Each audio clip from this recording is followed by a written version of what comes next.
Eh bien, il était une fois une princesse. Et cette princesse, c'était... On dirait un conte de fées. To all who come to this happy place, welcome.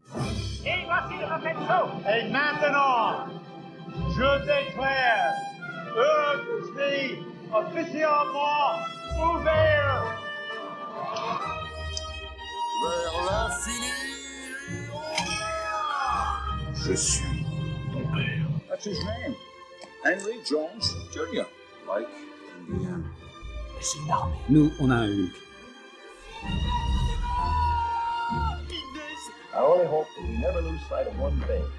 That was all started by a mouse. On chante, on danse, on chasse, on s'embrasse, on rentre à la maison, elle est pas belle la vie. Chronique Disney, le live. Et bonsoir à tous, on se retrouve pour la rentrée pour parler de Haunted Mansion, le film, et des parcs Disney, et plus particulièrement des attractions qui sont découlées du film. Du coup, aujourd'hui, nous sommes 4, donc nous avons déjà Galahad, qui fait partie du site Phantom Manor Legend, Romain et Ludivine, qui sont de Chronique Disney, et donc je vais les laisser se présenter en commençant par Ludivine. Donc bonjour à tous, merci Olivier. Moi je suis Ludivine, je suis rédactrice en chef chez Chronique Disney et je suis en charge des médias externes, donc c'est-à-dire que je chapeaute Twitch, les podcasts, les playlists, les réseaux sociaux Facebook et Twitter et les Instagram. Voilà. Parfait, et Galahad, je te laisse te présenter. Alors, je suis Galahad, rédactrice en chef chez Phantom Manor Legends, qui est un groupe spécialisé autour de l'attraction Phantom Manor, les attractions Haunted Mansion ailleurs dans les autres parcs Disney dans le monde, et tout ce qui touche autour de ces sujets. D'accord, parfait. Puis on va terminer avec Romain. Par l'habitué, quoi. Par le pilier de barre. Donc Romain, je suis le rédacteur en chef Destination Disney de Chronique Disney depuis un an et demi. C'est ça. Laurent me dira si j'ai tort, je sais plus.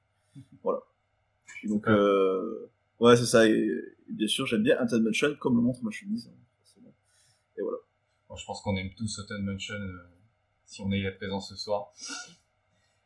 Du coup, donc aujourd'hui, on va parler du film Haunted Mansion et des attractions dans les parcs Disney et également des projets qui ont été faits un peu autour. D'ailleurs, je vais déjà laisser la parole à Ludivine. Elle voulait dire quelque chose avant de commencer. Je te laisse la parole. Oui, tu m'as dit que tu voulais la parole. Non, c'était à la fin, je crois qu'elle voulait la parole. Ah, la toute fin, excuse-moi. Ouais. C'est mal compris. D'accord, non, c'est mal compris. J'ai compris à la fin de la présentation. On commence par la fin, sinon c'est plus simple. Ouais, c'est ça. Merci, au revoir. Merci d'être venu. À l'année prochaine. C'est moi qui vous croyais bien organisé. Ah, ça va. Bienvenue chez Chronique Galahad. Olivier, est-ce que tu veux lancer on va lancer le générique du coup de la bande-annonce du film et on se rejoint juste après les 2 minutes 41 si je ne dis pas bêtises. Et à tout de suite.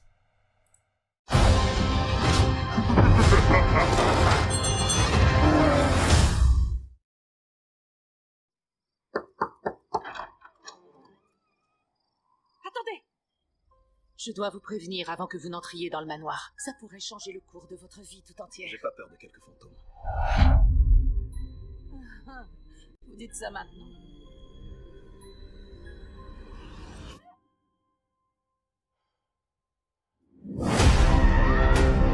Ce manoir est étrange.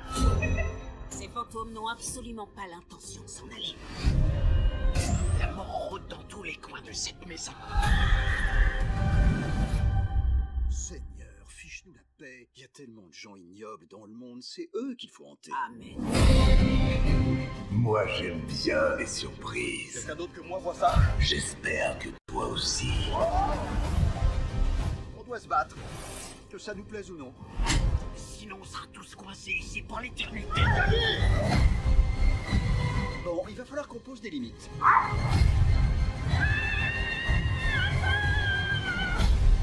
Ce manoir regorge d'âmes perdues, mais il y a toujours de la place. Pour une de plus.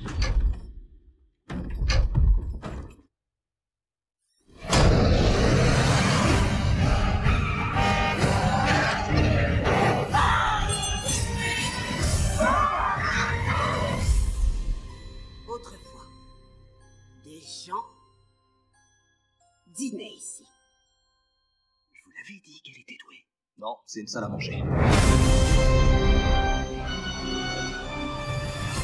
Mon ami a été agressé. Il était grand, avec des cheveux qui sortaient d'une sorte de... Oui, d'un... haute forme. D'un haute forme. Oui, il avait, oui. Comme un haute forme. Ouais, je m'attendais à ce qu'il en sorte un lapin. Les yeux, il était un peu enfoncé. Enfoncé, oui, très comme un raton laveur, mais qui serait sur la défensive. Et il était souriant, genre... ouais, comme ça. Un truc comme ça. Il ressemblerait à ça? Wow! Vous avez fait ça à l'instant, là?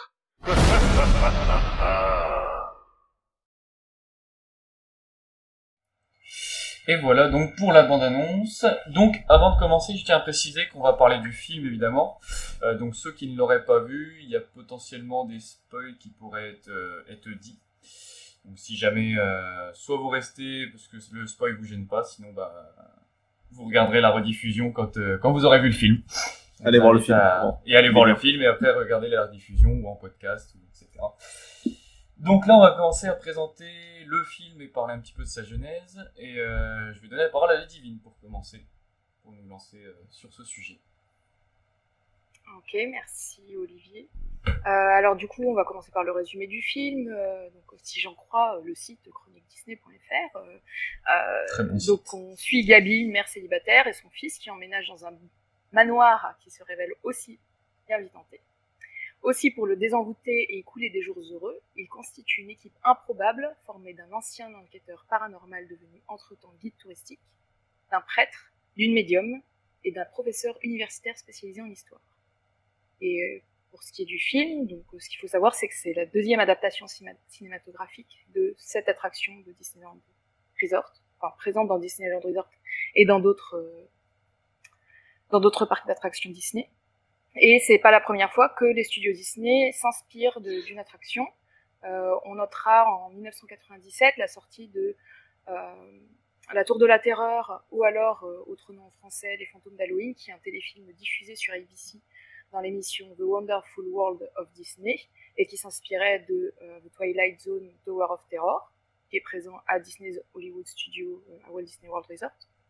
En 2002, ils ont sorti les Country Bears, qui est inspiré de l'attraction Country Bears Jamboree à Magic Kingdom à Walt Disney World Resort. L'attraction est très bien, pas comme le film. En 2003, il y a eu donc la précédente version de The Haunted Mansion, et qui s'intitulait en France Le Manoir Hanté et les 999 fantômes, dont on reparlera. Donc film inspiré de l'attraction Haunted Mansion qui est présente au Disneyland Park de Disneyland Resort et à Magic Kingdom à Walt Disney World. En 2003, on a eu donc Pirates des Caraïbes, la malédiction du Black Pearl. La même année, du coup, que le Manoir Hanté, c'est les 999 fantômes, qui s'inspire de la fameuse attraction Pirates of the Caribbean, qu'on trouve à Disneyland Parks, à Disneyland Resort, au Magic Kingdom de Walt Disney World Resort, à Disneyland Paris, évidemment, à Tokyo Disney Resort, à Shanghai Disneyland, ainsi que toutes ses suites. En 2015, on pourra noter aussi à la poursuite du monde de demain, qui est plus un hommage au parc Disney, avec le land de Tomorrowland et l'attraction It's a Small World. Surtout avec le titre en fait en anglais qui était Tomorrowland, qui est directement basé sur le land du parc de 1955 et son ode vers le futur, dont l'affiche est en cours de rédaction. Je vous préviens, elle sortira un jour. Bien. Un jour, hein. Je vais pas m'avancer. C'est pas toi qui décide de la programmation non plus. Non, mais il faut que c'est pas déjà qu'elle soit écrite. C'est ça. Qu'est-ce que tu fais? Je travaille. Et pour terminer ce tour d'horizon des inspirations, des films s'inspirant d'attractions chez Disney, en 2021, un peu plus récemment, on avait eu le film Jungle Cruise, qui était sorti au cinéma et qui s'inspirait de l'attraction Jungle Cruise de Disneyland Park, de Disneyland Resort. Donc, pour revenir sur les adaptations précédentes concernant le Manoir Hanté, donc on avait noté le Manoir Hanté et les 999 fantômes, qui est donc sorti en 2003, donc il y a 20 ans, avec Eddie Murphy dans le premier rôle, et Bob Minkoff qui était à la réalisation. Et Bob Minkoff, on le connaît pour être le co-réalisateur du film d'animation Le Roi Lion. Je sais pas ce que vous en aviez pensé de ce film-là. Je l'ai revu avant d'aller voir Le Manoir hanté. Enfin, c'est horrible. L'acteur principal, il est lourdingue, c'est poussif, c'est la fin était au téléphone possible. Vraiment un film à oublier, qui a été conspué par la critique à l'époque, qui a rapporté très peu au box-office. Et puis plus récemment, on avait eu sur Disney+, c'était sorti en 2021, Muppets Haunted Mansion, un petit film de 45 minutes qui était hyper chouette, qui m'a mélangé les parodies, qui étaient plein d'émotions. C'est les Muppets dans tout ce qu'ils font de mieux et qui rendaient vraiment hommage à l'attraction. Du coup, vu que tu as parlé des deux films, Le Manoir hanté, les 999 fantômes, c'est pas facile à dire, et les Muppet Show, on va faire un petit tour de table pour savoir ce que vous avez pensé des deux films, Galahad. Ce que j'ai pensé de l'original, disons, de 2003 par Bob Minkoff, alors, j'ai mis énormément de temps, quand j'étais plus jeune, à calculer que c'était une adaptation d'une attraction Disney, en fait. Et je l'ai pas vraiment connu à l'époque, je l'ai plus découvert sur le tard. Et moi, je dirais ça se regarde, mais c'est pas un chef-d'œuvre non plus. Et disons que l'humour a vraiment daté le film.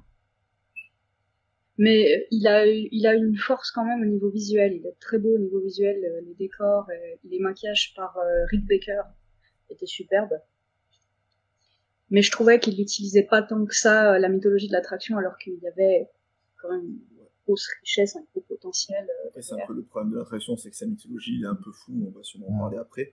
Mais je suis assez d'accord avec toi, Galad, hein, c'est un film que quand t'es enfant, je regarde. Et apparemment il est culte, hein, pour certains, parce que ça peut devenir culte, ouais.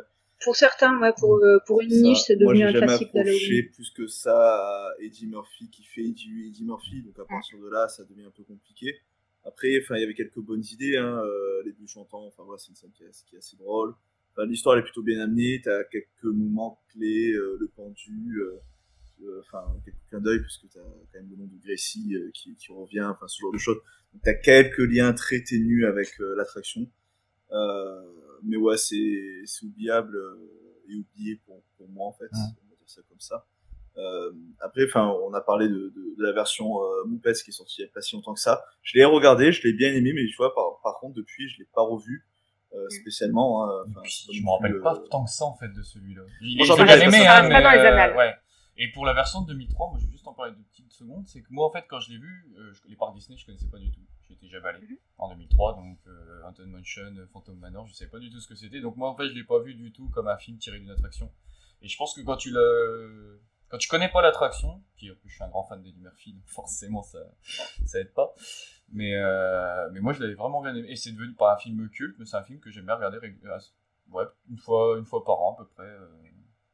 Non, mais surtout, en plus, si on remet ça dans le contexte des débuts des années 2000, là, avec Eisner qui était encore à la tête de Disney, t'avais vraiment 2 attractions iconiques, hein, au Disneyland Park, qui dataient à peu près de l'époque de Walt, hein, parce que Haunted Mansion a ouvert après son décès.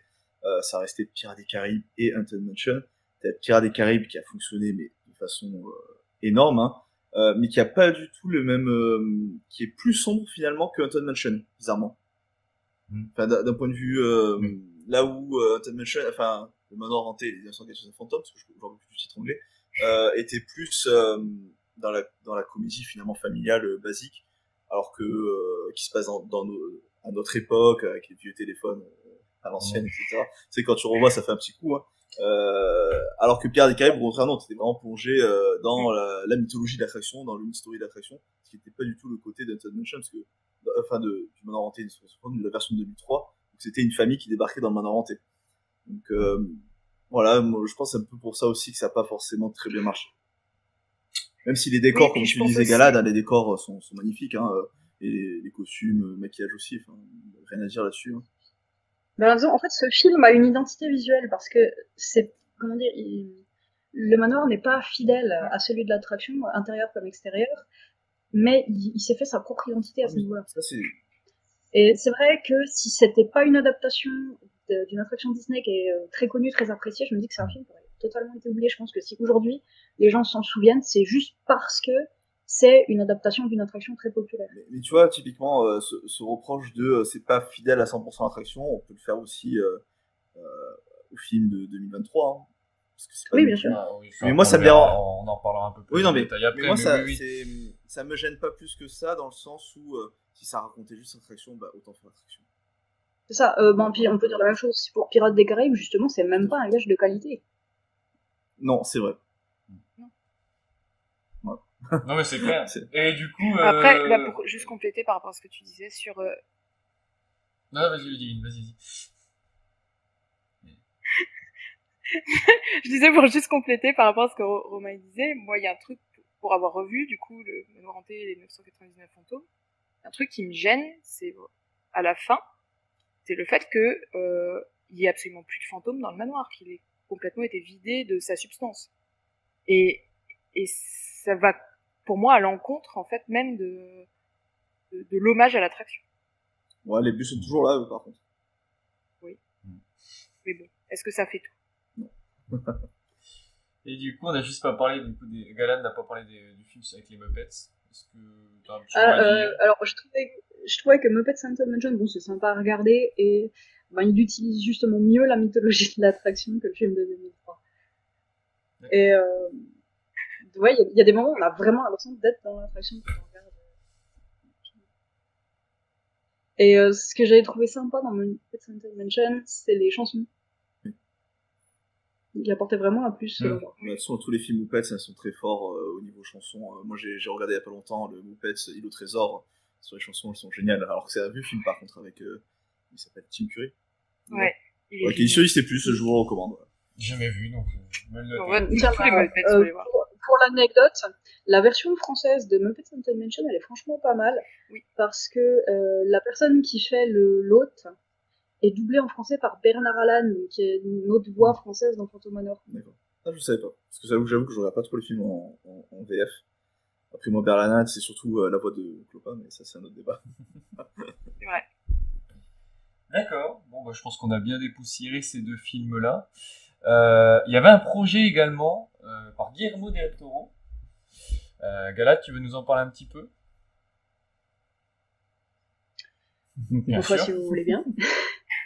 Alors, juste avant de parler du projet de Del Toro, je voulais aussi parler d'un truc, un sujet qui est un peu moins connu, mais je peux pas vous en dire plus pour l'instant parce que je suis encore en période de recherche là-dessus, je voudrais faire un article là-dessus, c'est qu'il y a eu un projet de film Haunted Mansion fin des années 80, début des années 90, autour d'un scénario qui avait été proposé pour The Haunted Mansion au début de son étape de développement, autour du pirate Capitaine Gore. Et il y aurait eu comme héros apparemment des enfants. Et ce film ne s'est pas développé plus que ça parce que le film Hocus Pocus qui est sorti à la même époque n'a pas fonctionné. Donc Disney s'est dit la thématique humour horrifique ça marche pas. Donc c'est pour ça que ce film a été zappé, mais le script du film est disponible sur internet. Et concernant le projet de Guillermo del Toro, alors Guillermo del Toro ne s'est jamais caché grand fan de l'attraction. Et il y a 10 ans de ça, à la Comic-Con de San Diego, il avait annoncé qu'il voulait donc se lancer dans un film là-dessus, et il voulait vraiment être fidèle à l'attraction, il voulait que ça fasse peur, il voulait aussi que ce soit fun, et il aurait centré le film autour du Hat Ghost, qui aurait été joué par son acteur fétiche Doug Jones, donc on aurait pu s'attendre à un personnage vraiment interprété par un acteur en costume. Et il y avait aussi, quelques années plus tard, des rumeurs comme quoi il y aurait eu Ryan Gosling aussi dans ce film. D'accord, Ryan Gosling, ça, après, oui, les rumeurs, malheureusement. Ouais, et apparemment, donc, des informations que j'avais glanées à l'époque, le personnage de Ryan Gosling, ça aurait été une sorte de proto Ben Mathias dans ce film. D'accord. Voilà, mais bon, donc ça s'est jamais fait. Les bonnes idées ne se perdent jamais. C'est ça, et du coup, le script était prêt, mais apparemment Disney ne l'aurait pas accepté. Et des années dans l'enfer de développement, et il n'en est rien ressorti finalement. Alors j'avoue, moi je suis pas trop les films, moi je suis plus Park. Tu sais pourquoi le film a été retoqué par Disney C'est une raison particulière ou on sait pas. Hein, celui de Del Toro? De Del Toro, ouais. Ben bon, apparemment parce que c'était en fait Del Toro il voulait vraiment une grande liberté artistique sur ce film que Disney ne lui a pas donné. Ah, le problème souvent des grandes majors. Hein, Ouais, il voulait aller plus loin, il voulait vraiment que ça fasse peur et Disney a dû dire non. Et je soupçonne très fortement Guillermo del Toro d'avoir recyclé des idées de son projet Haunted Mansion dans le film Crimson Peak. D'accord. Jamais vu, donc faut que je regarde. Du coup, il voulait vraiment mettre sa patte sur le film. Moi, de ce que j'avais lu justement sur le... Excuse-moi. Oui. Normal.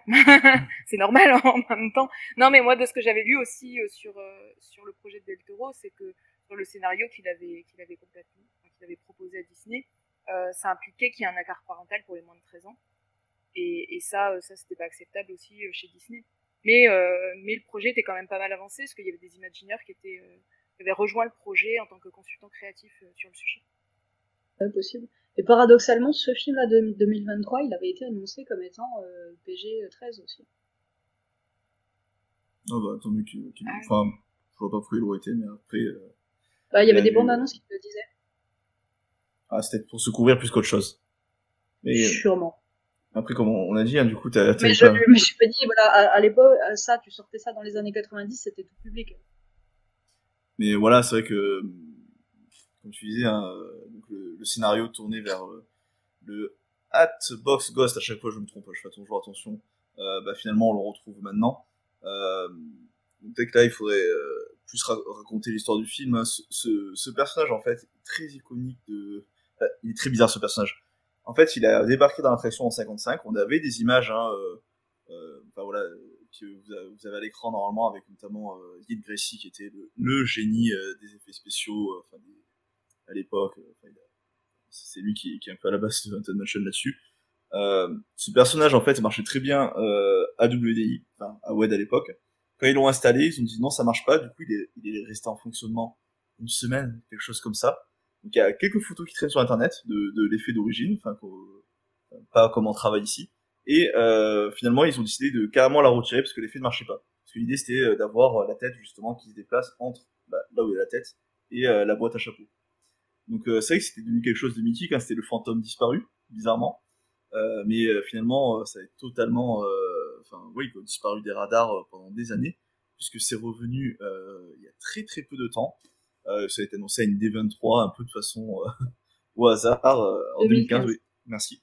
Ils ont annoncé ça en mode on va le faire revenir, pourquoi pas. Et finalement c'est un effet qui marche plutôt bien et qui est très apprécié, où il y a du merchandising qui est sorti dessus, et qui était réservé qui était uniquement présent à Disneyland en Californie, dans l'Haunted Mansion d'origine, finalement, et qui est situé juste après le grenier, avant d'entrer dans le cimetière. Situé, finalement, on suit un peu le cheminement dans l'attraction, hein, où on sort du manoir à la fin, comme chez nous. Mais voilà. Mais c'est vrai que c'est quelque chose d'assez bizarre, c'est de se dire que le film était tourné autour d'un personnage qui avait totalement disparu pendant plus de 50 ans, quoi. Ça, c'est assez incroyable. C'est le projet de Del Toro, oui, parce que quand Del Toro l'a annoncé puis que le film était en développement, le personnage n'était pas revenu dans l'attraction. Et si je peux me permettre de rebondir sur ce que tu as dit, ce qui est incroyable avec l'histoire du Hatbox Ghost, c'est que la raison pour laquelle il est revenu, c'est parce que des fans et des Imagineers ont travaillé main dans la main pour le faire revenir, justement parce que c'est...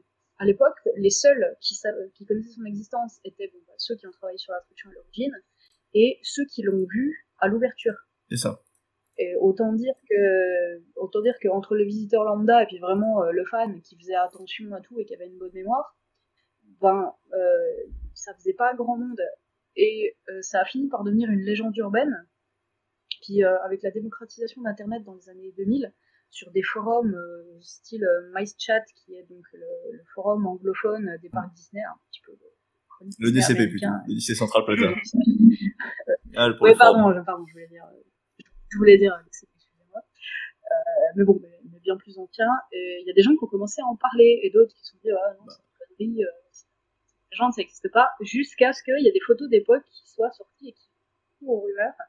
Et les Imagineers apparemment ont essayé à plusieurs reprises de le remettre, mais l'effet ne marchait toujours pas jusqu'à ce que l'imaginaire Daniel Joseph, qui est un grand fan de Yael Gracie, ait trouvé la solution. Dans son garage.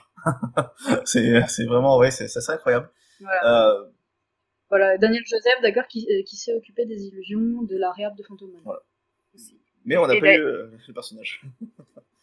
Et d'ailleurs, si vous voulez connaître vraiment l'entièreté de la conception de Phantom Manor, enfin Haunted Mansion, on peut conseiller l'émission documentaire, la série documentaire, les coulisses des attractions sur Disney+, et notamment l'épisode 2 qui est consacré à Haunted Mansion, et donc on voit toute une partie sur le Hatbox Ghost.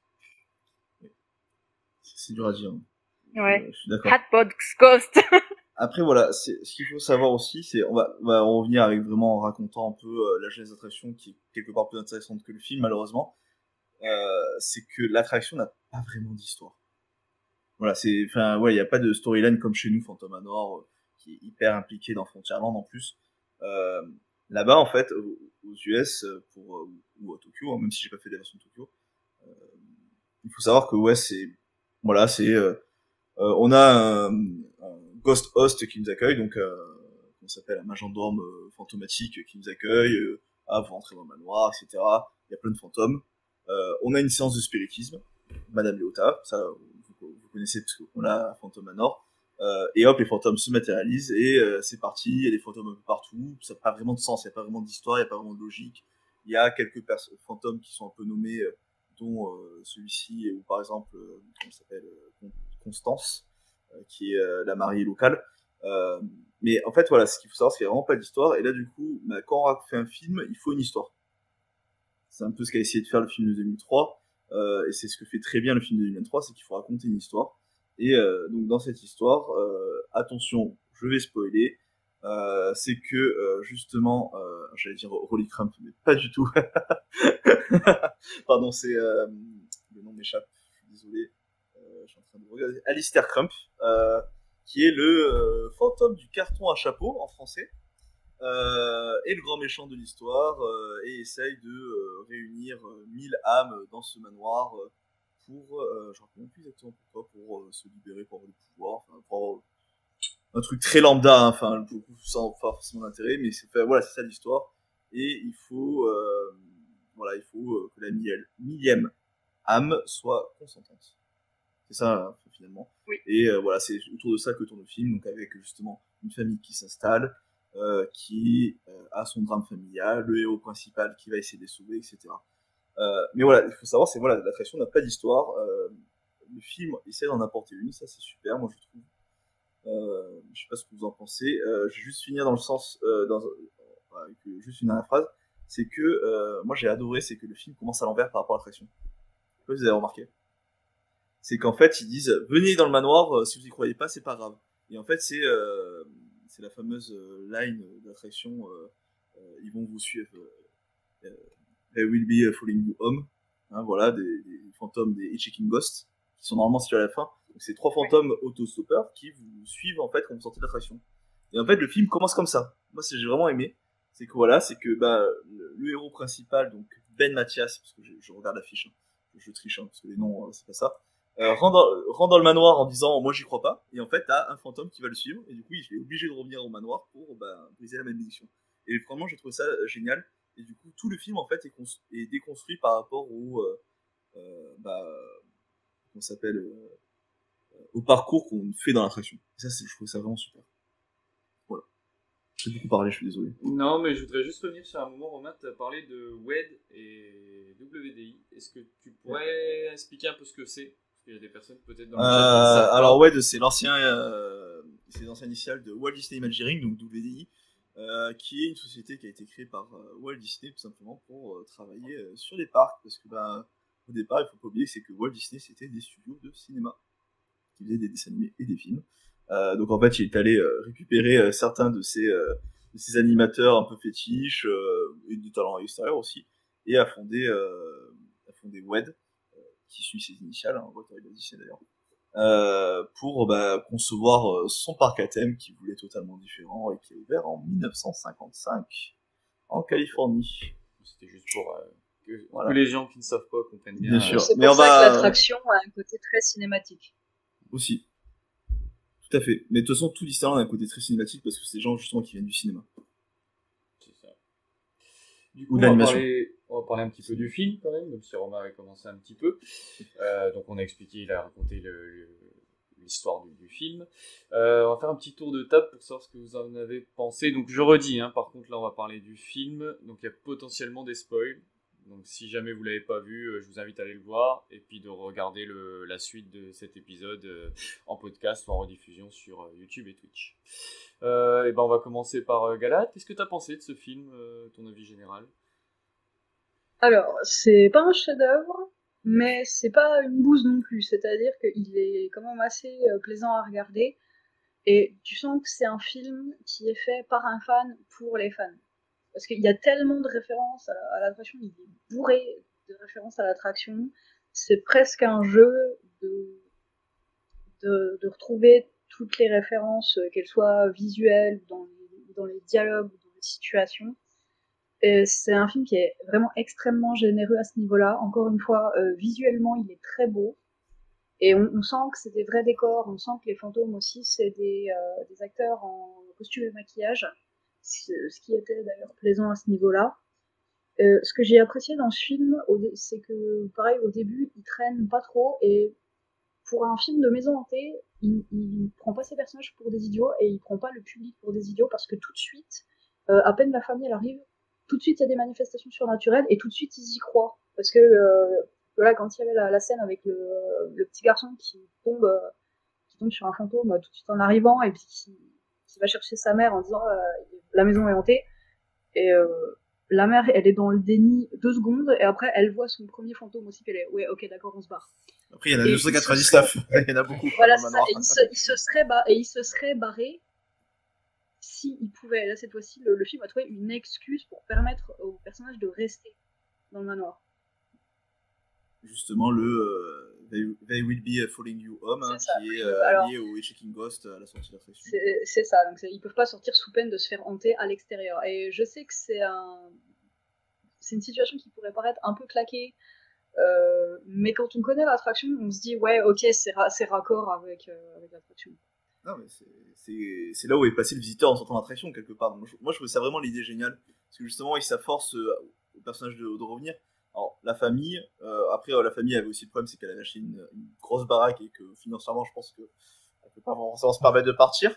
Mais enfin, le personnage principal, Ben Mathias, je vais y arriver, qui est très sceptique, hein, même s'il a il a construit, comment ça s'appelle, un appareil photo pour prendre photo des fantômes. Une caméra spectrale. Une caméra spectrale, voilà.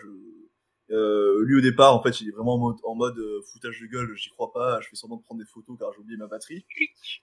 Voilà, il clique, hein, et même la famille s'en rend compte, sauf que la famille en mode ah tu vas bien voir parce que finalement toi aussi tu vas être hanté et tu vas être obligé de revenir. C'est vrai que ça je trouvais l'idée géniale en fait. Voilà. Complètement. C'est que ça t'oblige en fait, pourquoi les gens en fait n'ont juste pas abandonné la maison. C'est vrai que ça oui, c'est ça, il y a vraiment une excuse, et puis du coup moi j'aime bien aussi ce côté où t'as vraiment une équipe hétéroclite avec chacun qui a ses compétences et ses connaissances et qui se complètent en fait les uns les autres avec dans leur domaine, et qui se confrontent aussi avec chacun leur vision et leurs croyances sur le sujet. Oui, parce qu'en fait, je suis désolé, je reviens un peu sur l'histoire de façon très précise. Ben Mathias, en fait, il est approché par comment il s'appelle, Kent, le prêtre, qui est joué par Owen Wilson, qui est excellent dans son rôle. De toute façon, à part 1 ou 2 acteurs, moi je trouvais tous excellents dans leur rôle. Le casting est excellent. Ouais. Oui. Parce que lui, en fait, c'est un faux prêtre qui est d'habitude en fait arnaquer les gens. Sauf que comme, pareil, il est allé essayer d'arnaquer cette pauvre famille, donc la famille, comment elle s'appelle la famille d'ailleurs, j'ai aucune idée. Le nom de la famille.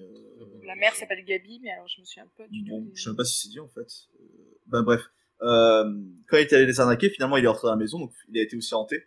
Donc quelque part il a arnaqué Ben Mathias a aussi se fait arnaquer pour aller pour les aider quoi. Donc moi j'ai trouvé ça vraiment génial. D'accord. Et Ludivine, qu'est-ce qu'on a pensé du film? Ouais, pareil, moi j'ai énormément aimé cette version-là. D'ailleurs, je suis allée le voir la deuxième fois.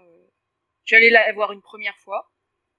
Et puis je me suis dit, faut que j'y retourne parce qu'il y a tellement d'easter eggs, il y a tellement de petits détails à voir et on prend énormément de plaisir à les trouver. Après, j'avoue que quand j'ai vu la toute première bande-annonce, je me suis dit, oula, ça va être compliqué. Je suis une vraie flippette, je déteste ce genre de film-là. Et effectivement, j'ai pas mal sursauté pendant le film, mais je me suis assez prise au jeu et il y avait pas mal d'émotions. La musique est vraiment géniale. La musique est parfaite, elle souligne l'action, elle souligne les émotions. Et elle reprend des musiques qui sont emblématiques et du coup ça fait très plaisir à écouter. Comme a dit Galahad, c'est visuellement très très beau, il y a une très belle photographie, les décors ils sont vraiment superbes et puis c'est génial de voir l'attraction représentée en fait aussi fidèlement dans un film. Et puis bah pareil, hyper convaincu par le casting. J'ai beaucoup entendu, oui, il y a des personnages, ils sont très caricaturaux, mais en fait. Ah bah par exemple, moi j'ai pas aimé comment s'appelle Danny DeVito qui joue le professeur. Oui. Je l'ai vraiment pas aimé dans son rôle. Enfin, je trouvais qu'il apportait pas grand chose. Non. Voilà. Non, mais ça m'a pas gâché mon plaisir. C'est pas gênant. Ouais, c'est ça. C'est anecdotique en fait. Mais c'est peut-être celui qui sert le moins, mais il y a un moment donné où il a quand même son importance, c'est pour ça. Tout à fait. Ouais. Mais quand tu vois, Jamie Lee Curtis en Madame Léota, c'est assez éclate dans ce rôle-là. Dommage qu'on la voit pas assez, elle. Par contre, c'était un excellent choix de casting. Pourquoi ? Parce que là, on est sur une comédie horrifique et c'est aussi pour ça que les personnages sont caricaturaux. Hein, c'est qu'après tout, on est quand même dans une comédie. Et Jamie Lee Curtis, c'est une icône du cinéma d'horreur. Oui. Donc c'est pour ça que c'était pertinent. Oui, complètement. Et à l'époque, justement, Jennifer Tilly, qui faisait Madame Léota dans le film de 2003, aussi, en quelque sorte. Donc est-ce qu'on n'a pas là un début de tradition pour les adaptations des Haunted Mansion? Et comme tu as dit, il y a beaucoup trop peut-être d'easter eggs, mais je trouve que ça permet pas. Enfin, alors, je connais l'attraction, j'ai fait les versions américaines. Trop dans le sens, je me posais la question. Alors, je pense pas, mais est-ce que quelqu'un qui connaît pas du tout l'attraction va pas être un peu saoulé? Je vais te le dire justement parce que la première fois que j'y suis allée avec quelqu'un qui ne connaît absolument pas l'attraction, aucune, qui a dû aller une fois à Disneyland Paris quand il était tout petit et puis du coup Phantom Manor il connaît pas. Mais il est vraiment bien rentré dans le film, il a adoré aussi et il m'a dit tiens je voyais à tes réactions que tu reconnaissais des trucs et du coup c'était marrant. Ah mais je veux dire, mais sinon ça lui a absolument pas gâché le film. Ouais, ça je suis d'accord. Le film il est totalement lisible, il y a pas de problème, tu vas comprendre même si tu connais pas l'attraction. Mais est-ce que j'ai pas vraiment beaucoup aimé parce que justement il y a ces références là et que si je les enlevais en fait je jouerais un film assez lambda. C'est un peu l'action. Quelqu'un qui connaît pas bien sûr saisira pas les références et saisira pas non plus les subtilités, le second degré de lecture. Et éventuellement on pourra se poser certaines questions par rapport à certaines scènes. Oui, parce que voilà, il faut savoir que le film est vraiment basé visuellement en tout cas, même dans l'ambiance, sur l'attraction qui est située, du coup je fais ma transition vers la partie, l'attraction qui est située à Disneyland en Californie, donc dans New Orleans Square, d'ailleurs ça commence à la Nouvelle-Orléans, avec les fameux, comment ça s'appelle, processions funéraires que peut connaître la Nouvelle-Orléans, car c'est une ville qui a un rapport très spécial à la Camo. C'est une ville que j'ai adorée. Allez-y, si vous pouvez y séjourner, c'est très sympa. Même si moi, j'ai pas visité les sous parce que j'aime pas ça. Mais on y mange très bien et la musique est pas mal. Bref, du coup, ça commence vraiment dans la Nouvelle-Orléans, donc on a un hommage aussi aux Landes. Et visuellement, c'est basé sur la façade de l'attraction de Californie. Mais à un moment, en fait, on voit que Alistair Crump, en fait, il faut aller dans un autre manoir. Et là, on retrouve en fait le manoir qui est celui de Floride. Parce qu'il faut savoir que l'attraction de Floride est basée. Alors voilà, ça c'est à l'image en fait, c'est exactement ça, Californie. Et d'ailleurs, c'est le premier plan qu'on voit dans le film. C'est le plan que les visiteurs ont quand ils rentrent dans l'attraction. Ça, c'est génial. Et là, ils ont fait en sorte de garder vraiment l'angle. Et donc, c'est basé sur les vieilles plantations du sud-est américain. L'est et l'ouest. Alors que là, en fait, pour le Walt Disney World, donc Resort, donc pour le Magic Kingdom, même si l'attraction a été construite en parallèle, ils avaient tout prévu en double. L'attraction, elle est dans une autre langue qui s'appelle Liberty Square, qui est basée en fait sur la Révolution américaine, qui est très patriotique, avec une attraction qui s'appelle Off of President, dont on parle d'ailleurs dans notre podcast qui sort bientôt, non, c'est pas lui, sur Walt Disney World Resort. Et donc en fait, c'est basé en fait sur les grands manoirs un peu gothiques qui sont dans l'état de New York, vers l'Hudson, etc. Mais on retrouve quand même ce manoir dans le film, parce que du coup c'est là où ils apprennent un peu l'histoire de qui est le méchant à l'histoire simple, le fantôme à la boîte à chapeau, comme ils disent en français. Ce qui est assez intéressant, c'est que même en fait, dans le film, le manoir est devenu un musée, et en fait on reconnaît même, comment ça s'appelle, les cordes pour la file d'attente, où ça reprend en fait la chauve-souris, comme dans Haunted Mansion, dans les poteaux. Voilà, il y a beaucoup de clins d'œil comme ça, qui sont assez géniaux. Voilà, et t'as beaucoup d'easter eggs, en effet. Il y a la stretching room, c'était intéressant, c'est que là où nous, c'est une scène contemplative, là, c'est une scène d'action dans un film. Il y a un peu ce retournement de situation, moi, que j'ai apprécié, c'est que, voilà, la stretching room, c'est vraiment, voilà, une attraction, il n'y a pas de porte, il n'y a pas de fenêtre, oh là là, l'angoisse, comment on va sortir. Là, dans le film, c'est plus, on sait qu'on va sortir par en haut, et justement, la pièce s'allonge pour pas que les héros s'échappent par en haut. C'est intelligent. Voilà, c'est ça que je veux dire, c'est du fan service intelligent. C'est vraiment ça que j'ai aimé. Après, ben voilà, l'histoire reste quand même assez simpliste et vue et revue. Hein. Les gentils vont gagner, le petit garçon va survivre, oh là là. C'est une comédie familiale, je lui fais pas de reproche de ça. Voilà.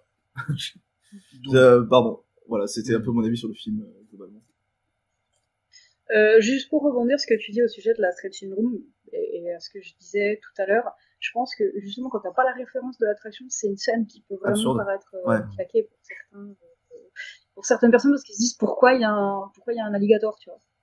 Et parce que on sait qu'il vient du portrait, mais on voit pas le portrait avec l'alligator vraiment. D'ailleurs, alors, je sais que je te casse tout, je suis désolé Olivier. On a une image du portrait normalement dans le diaporama, si tu peux la montrer justement. C'est que ça... Si tu veux que je te le mette tout de suite, mais pas de soucis. Oui, bah voilà, c'est pour que les gens voient de quoi on parle. Diaporama, ça s'appelle en plus, c'est beau. attends. Non, mais... qui était... Ouais, mais non. il veut pas bouger. Si, appuyez, voilà, exactement. C'est bon. Non, c'est non, c'est bon. Ouais, on voit tout ce que fait Olivier, on le surveille. Tu me diras stop. Oui. Hop, encore. Voilà, exactement. Ça, c'est des portraits qui ont été présentés dans les émissions par Walt Disney et par la personne qui est là. Je sais pas si vous voyez le livre. Le dit aussi à sortie. Mark Davis, qui est pour moi l'imagineur par excellence. Donc justement, il y a le crocodile, parce que c'est des portraits comme à Disneyland Paris qui se découvrent. Et du coup, c'est que dans l'attraction, dans le film, tu vois un crocodile qui débarque, tu fais mais qu'est-ce que ça fait là, quoi. Ouais, c'est ça. Mais voilà, après il y a beaucoup de petites scènes comme ça. T'as un portrait avec un mec un peu bizarre. Enfin, ça c'est typiquement c'est aussi dans l'attraction, c'est dans la file d'attente. Nous on l'a, mais de façon un peu plus découverte, on va dire. Enfin voilà, moi ça me choque pas. Du coup, autour de la table, on est à peu près sur un avis très positif du film. Ah bah, moi je trouve que j'ai préféré Élémentaire par exemple. Clairement. Ouais, mais tu peux pas comparer. C'est pas comparable. C'est deux films, je peux pas comparer deux films. Compare par rapport à Jungle Cruise par contre. Ah, oui, par contre, oui. Oui, je préfère à Jungle Cruise. Non, moi je préfère à Jungle Cruise. Jungle Cruise, il y a moins de clin d'œil à l'attraction. Et c'est du Dwayne Johnson qui fait du rock, classique. L'attraction est un peu moins connue aussi. Pas aux États-Unis. Là, je parle dans le reste du monde, quoi. Personnellement, j'avais bien aimé Jungle Cruise parce qu'il avait cette vibe de film d'aventure qu'on n'avait pas vu depuis très longtemps. Et je trouvais que c'est ce qui manquait vraiment au cinéma actuel. Après, Jungle Cruise. Mais il y a des serpents. Oui. Et Jungle. Bon, bah, t'as un problème avec les serpents. J'ai un gros problème avec les serpents. Ouais, j'ai un gros problème avec les serpents. D'accord. Elle ferme les yeux devant Indiana Jones. Jungle Cruise, c'est un très bon film d'aventure, en effet. T'as pas mal de... Alors, pour le coup, qui construit aussi totalement une histoire qui est totalement différente de l'attraction. Moi, ce que j'aime bien, c'est l'humour à papa, et c'est vrai que on l'a pas trop dans le film, finalement, là, un peu au début, mais c'est ça qui fait le charme de l'attraction, c'est assez désuet, car c'est quand même une attraction qui date de 1955, même si elle a été justement un peu remise au goût du jour par Mark Davis pour mettre de l'humour, etc. L'identité de Jungle Cruise, c'était aussi d'avoir des blagues nulles. Non, moi j'appelle ça des blagues, moi je le trouve drôle, mais c'est blague à papa, c'est... Moi, tu vois, quand ils disent voici le second animal le plus dangereux d'Afrique, l'éléphant, et voici le premier, sa belle-mère, moi ça me fait rire. Et c'est que des blagues comme ça, mais c'est peut-être la meilleure partie du film. Oui, mais c'est des blagues qui sont dans l'attraction. Oui, non, mais tout à fait. Voilà, c'est pour ça que je te dis, c'est la meilleure partie du film. Voilà, mais oui, je préfère. Après, par rapport au premier Pirates des Caraïbes, qui reste pour moi de la référence, j'ai moins aimé. Ah non, là, mais forcément, je sais pas, ouais, c'est un autre niveau. Est-ce qu'on peut vraiment comparer? On peut jamais comparer. Non, c'est interdit de comparer. Bon, du coup, on a bien parlé du film. Bon, on n'a pas trop... Ça, on a un peu spoilé quand même beaucoup. On avait prévenu. Du coup, donc, on a dit que le film était tiré de l'attraction de Californie et d'un petit peu de Floride. Et du coup, on va parler de toutes les attractions Haunted Mansion et ses dérivés dans les parcs Disney. Romain, tu as préparé diaporama. Un petit peu. Je te mets ton diaporama. Ouais, alors j'ai regardé mes notes. Hein, voilà mes notes. Du coup, je suis désolé, je voulais vraiment préparer à fond sur les dates et tout, parce que j'ai un problème avec les dates. Mais j'ai pas eu le temps. Voilà. Sinon, tu regardes mes notes. Quand je regarderai les notes de Midivine et je les corrigerai. Après, je compte sur Galad, car c'est quand même elle qui, à mon avis, elle est plus spécialiste que moi sur les attractions. Ouais, trop pression, désolé. Après, voilà, comme disait Midivine dans l'introduction, c'est que l'idée d'un manoir hanté dans le parc Disneyland, ça datait d'avant l'ouverture. Hein, parce que on a eu déjà des concept art par Upper Goff, qui ressemble beaucoup à Phantom Manor d'ailleurs. Et même sur le plan qui a été présenté, qui a été dessiné par Herb Riemann, on voit une maison un peu délabrée au fond de Main Street. Non, change pas, j'ai pas ça. Non, je crois que tu voulais je le dirai. Pas de souci. Je le dirai. Voilà, mais en fait, finalement, le projet d'attraction n'a pas fait le cut final de l'ouverture, et quand on voit comment a été compliquée l'ouverture de Disneyland en Californie en 1955, c'est pas plus mal. Valait peut-être mieux. Ouais, valait mieux, parce que finalement, on n'aurait pas eu l'attraction qu'on a eu aujourd'hui. Voilà. Et avec l'avancée technologique aussi, mais ça... Et ça, c'est... j'ai sorti un livre là-dessus, qui est sur le World Sphere, justement. On va en revenir, oui. Donc voilà, le projet a été mis dans les cartons jusqu'au jour où une idée ne meurt jamais chez la Walt Disney Imagineering, et chez Disney en général. Et on a eu un premier concept d'attraction, c'est toi qui en as parlé, Galad, de mémoire, avec un capitaine pirate. C'est ça. Voilà. Donc c'est le premier, c'est pas vraiment le premier scénario, non, mais c'est une idée qui est venue très tôt, qui est connue. Voilà. C'est ça. Donc c'était... pendant la période de développement, il y a eu énormément d'idées. Chaque Imagineer a balancé plein d'idées. De son côté, c'était un peu compliqué à suivre. Mais voilà, c'est la version de Ken Anderson. Je sais pas si vous connaissez... Enfin, Ken Anderson, qui est un très grand de chez des studios Disney et des parcs. Hein. Voilà. On va revenir sur sa carrière. Je pense que peut-être qu'elle affiche d'ailleurs sur le site de Disney si vous êtes intéressé par sa carrière. Je suis pas sûr. Je dis peut-être une bêtise. Mais s'il est pas, Karl, il faut l'écrire rapidement. Bon, ou sinon, vous allez sur Phantom Manor. Sur Phantom Manor Legend, il y a un article sur la conception. C'est vrai que, voilà, pour la, parce que c'est sur on l'a pas traité. Alors, nous, on l'a pas... Ouais, chacun prêche pour sa paroisse. paroisse. Il faut bien raison. Mais oui, tout à fait. Enfin, il y a beaucoup d'informations sur Phantom Manor Legend, donc je vous invite à lire le site, hein, parce que, niveau conception, je pense que, il est assez complet.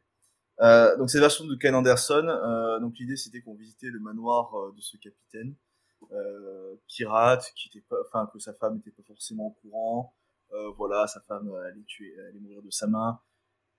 Mais par contre, il y avait vraiment une histoire un peu plus poussée. Donc, c'était par contre un parcours scénique à pied, au fou en anglais, où on était guidé par le majordome qu'on voit sur le concept art ici présent. D'ailleurs, tu peux passer la prochaine slide, du coup. Prochaine image, parce que je pense que c'est le plan. Non, raté. Bon, voilà.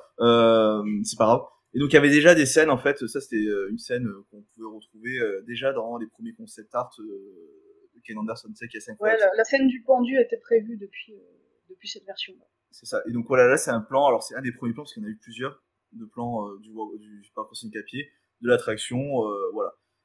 Sachant que maintenant, si tu reviens à la précédente, je suis désolé, je pensais que mon discours allait être plus logique.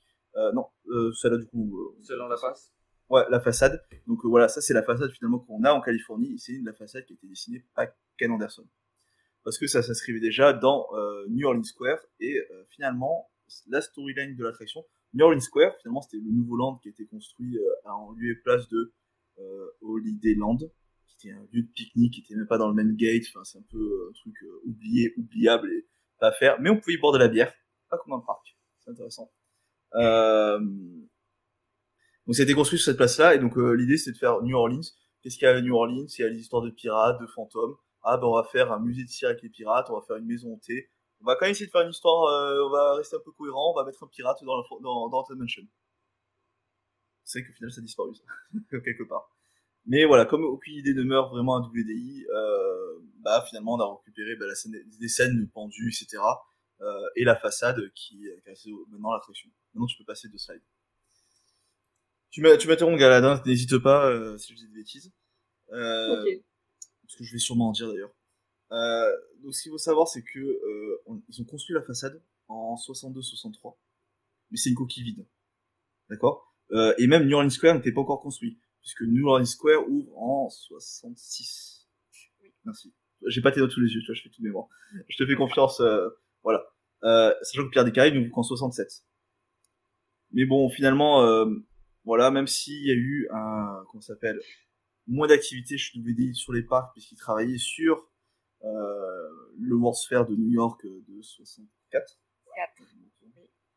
64-65. Du coup, en fait, les gens se concentraient sur ces attractions, sur les 4 pavillons du World's Fair. Donc, It's a Small World, l'attraction pour Ford, rencontre avec Lincoln, avec Mr. Lincoln, et la dernière, mince. Ah, j'ai un trou de mémoire, c'est craint. Je ne l'ai plus non plus. Si dans le chat, si vous l'avez, je suis preneur. Donc voilà, donc non, c'était le Mr. Lincoln, c'était, je sais plus. Mais si, oh là là, c'est le Carousel of Progress, bien sûr, avec Général Electric. Oui. Voyons, évidemment, j'adore cette attraction en plus. Mais voilà, du coup l'attraction était un peu en étage végétatif, t'avais des gens qui travaillaient un peu dessus en mode faites ce que vous voulez, dont Wally Crump, on va en reparler, et Al Greci qui était en mode allez, amusez-vous, faites des effets, limite vous occupez pas d'histoire, hein, amusez-vous, allez voir des films d'horreur, have fun quoi, demandé par Walt Disney, c'est quand même génial.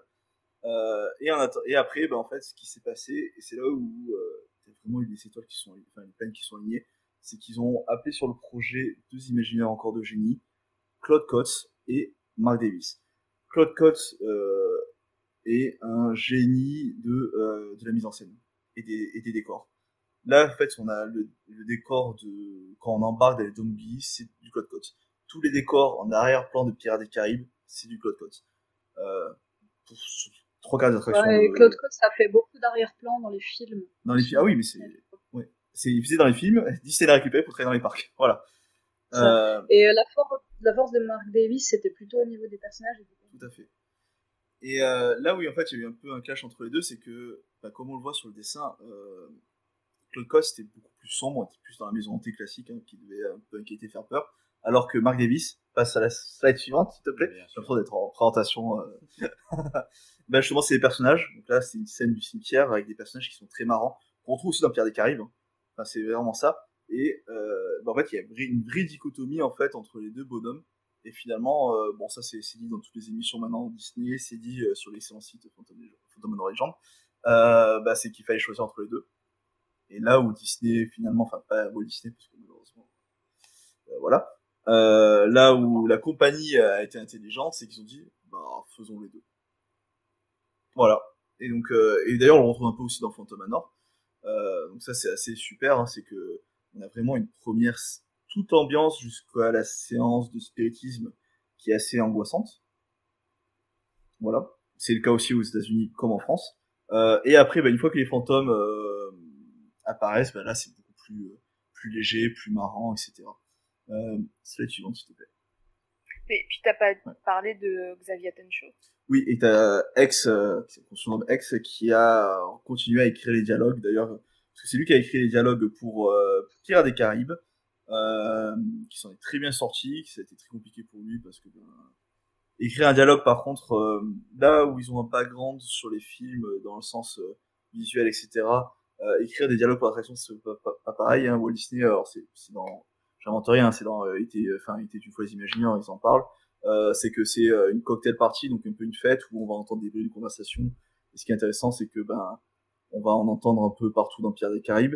C'est pas tout à fait le cas d'Haunted Mansion, puisqu'on a un narrateur qui va nous suivre, un narrateur qui a pris plusieurs formes. Tu t'en souviens exactement toutes les formes qui a pris le narrateur de l'attraction. Il y a eu le chat avec un œil, le corbeau. Le corbeau. Il y avait une histoire d'un buste aussi. Parce qu'en fait, c'était le majordome du parcours scénique qui nous accompagnait. Hein. C'était l'idée qui était revenue, c'était celle-là. L'idée originale, que finalement on a dit, bah, on va pas faire marcher un mec à côté de Doomguise, à chaque Doomguise, qui serait complètement con. Pardon pour la grossièreté. Et du coup, bah voilà, c'est devenu un corbeau, un chat, un œil, jusqu'à quelque chose de totalement désincarné. Voilà. Tu peux passer à la prochaine suivante. Et en plus de ça, bah t'avais justement ce cher Crump qui faisait son musée des horreurs et bizarreries avec des trucs. The Museum of the Weird. Ce qui aurait été très intéressant. Hein.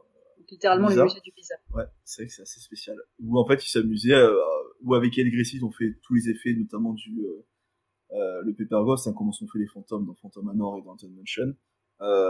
Mais également créer des meubles un peu bizarres, les horloges, bah, hop, comme on peut voir là, bah. Ça sert Holly Crump qui a vraiment apporté cette identité de bizarre à l'attraction. Et c'est vraiment, en fait, c'est là où, quand t'aurais mélangé les trois, t'aurais pu avoir quelque chose de dégueulasse. Parce que t'avais quand même trois visions assez contradictoires. T'avais de l'effrayant, du comique et du bizarre. Et ça marche bien. Et je trouve aussi d'ailleurs que le film, en fait, a réussi à réunir les trois aussi dedans. Bon, effrayant dans le sens pour enfants, voilà. Et pour moi. Il y a quand même dans le film, il y a quand même des scènes horrifiques classiques qui avec la marine notamment. Mais voilà, justement, c'est la force de l'attraction et je trouve que c'est aussi la force du film. Voilà. Tu peux passer à cette suivante parce que je me rappelle même plus ce que j'ai mis. Voilà. Après, dans les années 90, il y a eu le projet de remettre un peu de storyline parce que vraiment, Walt Disney, c'était quand il a commencé à faire de l'advertisement pour l'attraction, parce qu'au départ, l'attraction, elle ouvrait l'année prochaine, hein, depuis les années 60. Finalement, elle a ouvert beaucoup plus tard, en 69. Merci. Le débat que ça a fait à l'époque, parce que les gens s'imaginaient tout et n'importe quoi d'avoir la maison vide avec la grille fermée. Parce qu'en 63, on avait déjà le bâtiment. D'ailleurs, c'est Marty Sklar, je sais pas si, enfin, pour les auditeurs qui connaissent pas, qui a été à la tête de la Walt Disney Imagineering, qui écrivait toute la com de Disneyland à l'époque. C'était la voix de Walt Disney. Il avait écrit une pancarte en mode, bah, on va collecter les 999 fantômes, voilà. En fait, ça va être une maison de retraite pour les fantômes. C'est ça l'idée, hein. Ils en parlent en parlent dans l'émission qu'on avait mentionnée précédemment. Tout à fait. Ouais, puis qu'au final, c'est l'idée de base à laquelle ils se sont raccrochés après le décès de Walt Disney. Tout à fait. Mais du coup, voilà, il n'y a pas d'histoire. Moi, je vraiment insiste là-dessus, il n'y a pas d'histoire, à part que c'est une maison hantée qui a 999 fantômes, globalement. Et en 90, il y a un autre imaginaire de génie, moi, que j'apprécie énormément, qui était le responsable de la conception de notre Main Street USA. Olivier, de qui il s'agit? Question vite. Tu me prends. J'ai pas les notes, moi. Oh, Olivier. Mais j'ai pas de notes, hein, là, depuis tout à l'heure. Non, c'est pas dans les notes, ça. Non, bah, je sais pas. Main Street USA, Olivier. Je les imagine. Le problème, c'est que les noms, je ne sais jamais. C'est Eddie Soto. Il s'agit d'Eddie Soto. Oui, voilà. Non, c'est pas pour moi. Alors, je pense que là, Galad a plus suivi que moi l'histoire, parce que là, moi, j'ai beaucoup moins suivi ça. Il a voulu, en fait, refaire une histoire un peu... Il voulait un peu refaire une histoire de fantôme sur New Orleans Square et remettre un capitaine fantôme pirate Lafitte en place, ce genre de choses. Mais ça a totalement... voilà, périclité. Je sais pas grand-chose là-dessus, honnêtement. Il y avait juste une histoire de crypte. Oui, bah c'est l'image... Ça aurait été un walkthrough avec une crypte qui aurait fait le lien entre Haunted Mansion et Pirates des Caraïbes. Voilà, puis ça aurait été un petit parcours à pied avec un ou deux effets, bon, style Pepper Ghost, effet de lumière noire, tout ça autour. Mais je vais pas en parler davantage parce que vraiment je sais pas. Ouais, c'est vraiment quelque chose qui est pas sorti des cartons malheureusement. Mais voilà, il y avait l'idée de remettre un peu de lore autour de Pirates des Caraïbes, Haunted Mansion et de Tom Sawyer Island. Autour de ce capitaine Lafitte, donc il y a quelques traces, notamment une arche avec une date, ce genre de choses. Mais c'est totalement périclité malheureusement, donc c'est vrai que Haunted Mansion et Pirates des Caraïbes finalement non. Puis je me demande en fait avec tout ce qui a été fait avec Haunted Mansion maintenant, est-ce que remettre une histoire, essayer de relier cette attraction de Pirates des Caraïbes, est-ce que ça marcherait vraiment? Je suis d'accord, c'est pas possible. Après moi je vois ça comme peut-être une opportunité manquée dans les années 60 où on aurait eu le premier land avec vraiment une histoire cohérente au niveau du land. Et finalement on a dû un peu attendre Frontierland pour avoir ça. À Disneyland Paris. en 92. Pour remettre, du coup, on a perdu un peu 30 ans sur recréer une histoire sur Londres.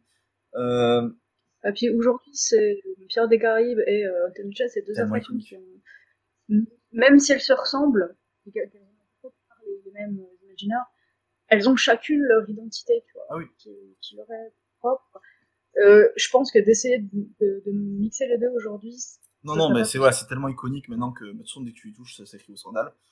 Ouais, puis que Haunted Mansion aujourd'hui, maintenant, c'est vrai qu'elle a tellement, étant donné qu'elle a plus de 50 ans maintenant, elle est tellement devenue iconique que ça devient très difficile d'y toucher. Bah, j'ai vu, alors, oui, non, mais je vais t'expliquer pourquoi. J'ai vu aujourd'hui qu'apparemment, Disneyland, dans leur parc, du coup, ils ont aussi Galaxy Edge. Il y avait plus d'attentes à Haunted Mansion que à Rise of the Resistance. C'est quand même, moi, je trouve ça fantastique. C'est dernièrement, là? Oui, aujourd'hui. Ouais, bah ça s'explique, c'est parce que depuis quelques jours, ils ont ouvert Haunted Mansion Holiday. Voilà, c'est pour ça que je voulais dire le fait de toucher, on pouvait pas y toucher, il y a quand même Haunted Mansion Holiday. Donc qu'est-ce que c'est Ouais, mais c'est temporaire. Oui. Et temporaire, pas dans le sens temporaire à Disneyland Paris. Je vais te laisser expliquer ce que c'est, parce que je parle beaucoup. Haunted Mansion Holiday? Ouais. Alors depuis 2001, pour la période de octobre à janvier, The Haunted Mansion en Californie et à Tokyo, je crois que c'est arrivé un an après Tokyo, ils font une rethématisation saisonnière autour du film de Tim Burton et Henry Selick, L'étrange Noël de Monsieur Jack. Donc c'est-à-dire que tous les décors sont modifiés, il y a des personnages de l'attraction originale qui sont retirés pour mettre des personnages du film à la place. Et pareil, la bande son est complètement différente aussi. Et si ça continue depuis 2001, c'est que c'est une version qui est devenue très populaire, parce qu'il y a énormément de fans de Tim Burton et de L'étrange Noël de Monsieur Jack. Et également parce que c'est temporaire, que ça ne dure que 3 mois tous les ans, et chaque année ils essayent de changer des éléments, notamment une maison en pain d'épices qui est sur la table de la salle de bal. Il y a des petits éléments aussi qui changent à droite à gauche. Donc voilà, pour les fans c'est un petit peu un jeu de les chercher. Tout à fait. Et pour compléter, du coup, faites attention si vous voulez aller à Disneyland en Californie ou à Tokyo Disneyland, et que vous voulez faire vraiment l'attraction d'origine, faites attention à vos dates, parce que tant vous allez retrouver avec Holiday Mansion. Alors moi j'ai adoré la version, j'ai fait les deux. J'ai vraiment adoré, mais c'est vrai que du coup c'est pas du tout la même ambiance et c'est pas du tout la même attraction quelque part. Pas du tout. Il y a certaines personnes qui se plaignent parce qu'ils disent pour le mood de Noël c'est bien, mais quand t'es en période d'Halloween c'est déjà trop Noël. Après, est-ce que tu peux faire une attraction pour un mois, c'est le truc, à mon avis. Ouais, je sais, c'est compliqué parce qu'ils mettent vraiment des gros moyens. Ouais. Et ça, ils l'ont pas développé non plus à Walt Disney World. Non, bizarrement. Non, Walt Disney World n'a jamais voulu. Voilà. Bizarrement, non, c'est vrai que tu pourrais dire, voilà, on pourrait le faire en Floride. Je pense qu'il y a une raison, alors je spécule totalement. Je pense que comme il y a plus un public d'habitués en Californie, ils se disent que le changement est plus le bienvenu. Il y a ça. Alors que la Floride, c'est quand même le flagship avec beaucoup de visiteurs étrangers, donc ils veulent pas trop que les attractions changent tous les 10 minutes. Je pense que c'est un peu ça la raison. Ouais, puis apparemment, donc, les gérants du parc de Floride n'ont jamais été intéressés, c'est ce que j'avais lu. Puis concernant notre version Phantom Manor à Disneyland Paris, alors dans les années 2010, fin des années 2000, début des années 2010, il y avait eu des rumeurs comme quoi on aurait aussi une version Holiday. Alors apparemment, les Imagineers auraient fait des tests. Enfin, il y avait des blueprints, des petits tests comme ça sur papier, mais ça a été abandonné et je ne pense pas qu'on verra ça arriver ici. Pourquoi ? Parce que de 1, étant donné qu'on a une histoire à Phantom Manor, ça collerait pas vraiment. Et de 2, est-ce que ce serait vraiment bien reçu aussi dans notre pays avec, pour les mêmes raisons, on a un public hétéroclite européen qui viennent qu'une fois par an ou une fois dans leur vie. Oui. Et puis et après, vous connaissez la définition du mot temporaire. C'est pareil. Hyperspace Mountain. Indiana Jones, t'as besoin d'aller aussi loin. Ouais, voilà. Donc on se retrouverait avec un Phantom Manor Holiday toute l'année. L'enfer. Ça fait longtemps qu'on n'avait pas déversé de sel sur Disneyland Paris dans cette émission. Ah ouais. Je veux dire, ça faisait longtemps. Ça manquait presque. Parce qu'elle est pas sur Disneyland Paris l'émission. Ouais, mais tu vois, on arrive quand même. C'est QFD. Maintenant, on va parler des Disneyland Pass. Non. Non, tu as déjà On l'a déjà fait. Juste avant Tu veux parler du Nautilus? Rendez-vous samedi sur le site. Avant de parler de Phantom Manor plus particulièrement, si je peux revenir je sur juste voilà. l'image. Ouais, pas de problème. Comme ça après je laisserai la parole aux autres parce que je sais beaucoup parler. Si je peux passer aux suivantes. Voilà. Il faut savoir qu'il y a une annonce qui a été faite il y a pas très longtemps, la semaine dernière, il me semble, sur New Orleans Square, parce que New Orleans Square est en train de subir une très importante très gros changement. Vous en faites pas, Pierre Descailles ne bouge pas. Ce qu'il faut savoir, c'est que dans Land voisin, on a une attraction qui s'appelle Splash Mountain, qui n'existe plus, qui est remplacée par Tiana's Bayou Adventure. Oui, je crois que c'est ça. Ouais, c'est ça. Qui va ouvrir très prochainement. Et donc, en fait, ils mettent du Tiana dans New Orleans Square. C'est assez logique, remarque, Nouvelle-Orléans, Tiana, pourquoi pas. Donc, avec la rénovation d'un restaurant qui s'appelle le French Market, qui devient Tiana's Palace. Et ils en profitent, du coup, parce que le French Market est vraiment juste en face de Haunted Mansion, de refaire un peu la zone, on va dire, faire un peu de pacemaking. Donc, avec la création d'une boutique à la sortie de l'attraction qu'on voit sur le concept art ici, donc qui va être basé sur Madame Leota, si je dis pas de bêtises. Un peu comme la boutique Memento Mori en Floride. Ah. Parfois, s'ils ont assez de merchandising pour remplir une boutique, c'est ça, là, il faut faire du pognon, quoi. 2 secondes, c'est que j'ai mon micro qui a, enfin, mon casque qui a plus de batterie. Exactement. Il marche toujours, mais il a fallu que je bidouille. Et si tu passes sur l'image suivante, ils vont refaire en fait une partie de la file d'attente extérieure, ce qui est pas plus mal parce qu'elle est pas forcément ouf. Et ils parlent sous la forme d'un jardin. D'un jardin, et ils parlent de mettre du lore. Ils parlent de, alors c'est très succinct dans le communiqué de Disney Parks Block, mais ils parlent de Captain Gorge justement. Voilà, ça fait quelques années, donc comme on l'a dit, ils ont remis le Box Ghost dans l'attraction. Ils ont remis une statue justement du chat avec un œil. Donc voilà, il y a peut-être cette volonté de remettre un peu des petits clins d'œil à l'histoire de l'attraction, mais c'est plutôt bien. Ben, c'est une chose qu'on a pu observer, Haunted Mansion, surtout en Californie ces dernières années, quand elle fait des changements, elle revient aux sources. Donc comme tu l'as dit, il y a eu le retour une référence à une très vieille idée, donc le chat-borgne, là qui était juste en statue, le retour d'un portrait qui a disparu aussi pendant très longtemps, la jeune fille qui vieillit là après le December. Et étoffer la zone d'embarquement, c'était pas une mauvaise idée parce qu'elle était quand même assez vide. Bon bah le retour du Box Ghost, c'est ce qui a déclenché tout ça. Et il y a eu un micro-test aussi, c'était quoi l'année dernière, où il y avait un concept art de Mark Davis qui représentait une chauve-souris dans une cage. Oui. Et pendant quelques jours, alors je ne sais pas pourquoi, je sais pas comment, pourquoi ils l'ont enlevé, pourquoi ils l'ont mis, pourquoi ils l'ont enlevé, que ça a duré que quelques jours. Ils ont vraiment construit la cage avec la chauve-souris et ils l'ont mise dans l'attraction, au niveau du couloir sans fin. Un essai qu'on verra plus tard, peut-être si ça revient. Ouais, je sais pas si ça va revenir ou pas, mais c'était quand même intéressant et c'est des petits ajouts, des petits détails à droite à gauche qui sont bienvenus par les fans parce que c'était du contenu original fait par les concepteurs. Voilà, et si vous voulez savoir de quoi on parle, vous tapez Bat in a Birdcage. Voilà, c'est vraiment le nom du gag de Mark Davis. J'ai cherché sur internet, pas de mérite. Voilà, c'est vrai qu'il y a la photo sur des sites comme le Science Today et tout ça. Et c'est vrai que pourquoi ça... Bon, c'est qu'ils n'étaient pas contents de l'effet, tout simplement. Et c'est vrai que typiquement, il y a eu un petit débat aussi sur la momie qui avait disparu et qui est revenue. Alors, c'est en Floride, il me semble. Ça, c'était une question de maintenance. Ouais, mais ça avait beaucoup fait parler, je me rappelle, sur les forums américains. Mais voilà. Momie qu'on retrouve dans le film, d'ailleurs. Incroyable. Oui. Mais voilà, c'est vrai qu'il y a beaucoup ces petits clins d'œil, etc. Et ça, c'est agréable, c'est que ça vit, en fait. L'histoire de l'attraction, elle date de l'ouverture du Disneyland en Californie, donc elle date des années 50. Et on est en 2023, j'ai vérifié la date en même temps. Et ça vit toujours sur 10 ans après, et ça, je trouve ça génial, c'est que, voilà, ça meurt pas, il y a toujours des petits trucs à faire, et voilà. Ouais, puis c'est toujours aussi populaire, et maintenant, tu peux dire qu'il y a plusieurs générations qui partagent ça, des gens qui ont vu l'attraction enfant, qui emmènent leurs enfants maintenant. Oui. Ça, c'est... Et j'ai vu, hein, il y a des gens sur internet qui sont fans de l'attraction, grands connaisseurs de l'attraction. Aujourd'hui, c'est des gens qui ont 60 ans. Quand même leurs petits-enfants, même. Quasiment. Ouais. Sûrement. Je les connais pas personnellement. Moi non plus. Ça me surprendra. Mais ça va être nous dans 30 ans, hein, j'ai envie de dire. Mais bref. Voilà. Sachant que du coup, juste après comme ça, je laisse la parole à Galad.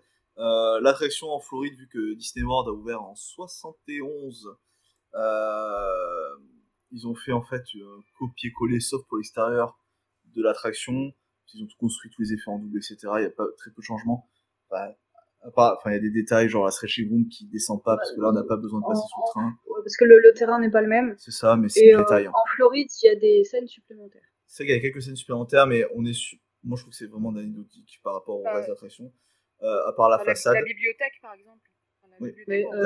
C'est escaliers sans fin. Les escaliers. Les escaliers sans fin. Oui. Et le piano aussi, la scène du salon de musique qu'on a à Phantom Manor n'est pas en Californie, elle est qu'en Floride. Oui, c'est un cercueil en Californie. En Californie, c'est un cercueil. Tout à fait. J'avoue que quelquefois, c'est dur de se rappeler. Ouais, je sais, quand on est habitué au piano, on a tendance à penser qu'il est partout.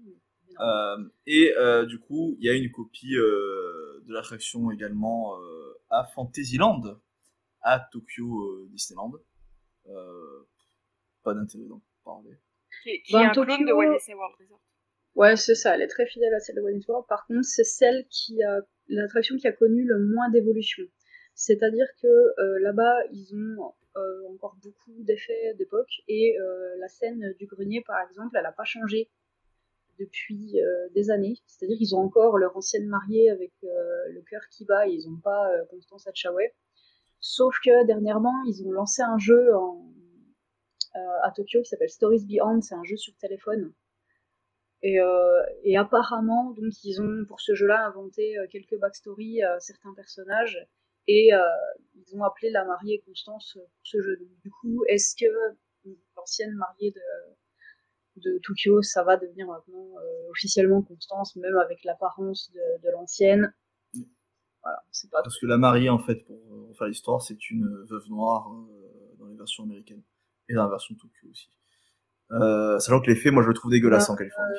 Voilà, je le dis, et même en Floride, l'effet est dégueulasse. Parce que je trouve raté ce rendu.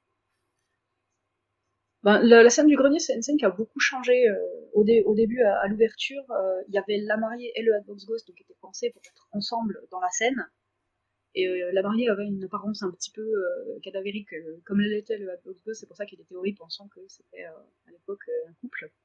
Et après, dans les années 70, l'éclairage sur la mariée a été modifié, donnant une apparence sans visage, c'est-à-dire un visage complètement noir avec juste les yeux brillants. Et il y avait donc le cœur lumineux qui battait, on entendait les battements de cœur dans toute la salle. Et puis voilà, en 2006, c'est devenu Constance, donc avec une nouvelle identité, avec une nouvelle histoire, et que l'histoire se contient dans la scène elle-même. C'est l'histoire d'une femme qui a assassiné ses 5 maris pour s'enrichir. C'est ce que visuellement te raconte la scène, avec les portraits où tu vois la tête des maris qui disparaissent. C'est ça, en fait, il y a les portraits de chaque mariage un peu partout dans la scène, et la tête du mari qui disparaît à chaque fois. Ouais, puis tu vois que le mobilier, en fait, plus t'avances dans la pièce, plus c'est du mobilier qui est riche. Aussi. Et depuis que le Hatbox Ghost est revenu, en fait, ça dérange pas tant que ça, parce qu'on reste sur la thématique de la tête. Peut-être que c'est un allié, c'est lui qui cache les têtes. On sait pas, on peut l'inventer. En fait, est libre à chacun de se faire sa propre interprétation. Tout à fait. Et du coup, la version qui est ouverte après celle de Tokyo Disneyland, c'est la nôtre. Voilà. Je vais te laisser. Non, du coup, c'est pas. Non, ça, c'est Mystique. Du coup, je te laisse. Bon, ça, c'est le manoir de chez nous, c'est le manoir français, c'est le manoir au fromage.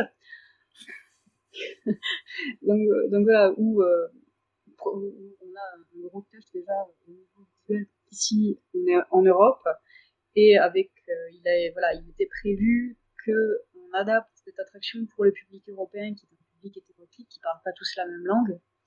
Donc comment convier de dire dans toutes les langues visuellement, comment dire c'est une maison hantée, et nous dans nos traditions européennes, quand on pense maison hantée, on pense à vieille maison en ruine.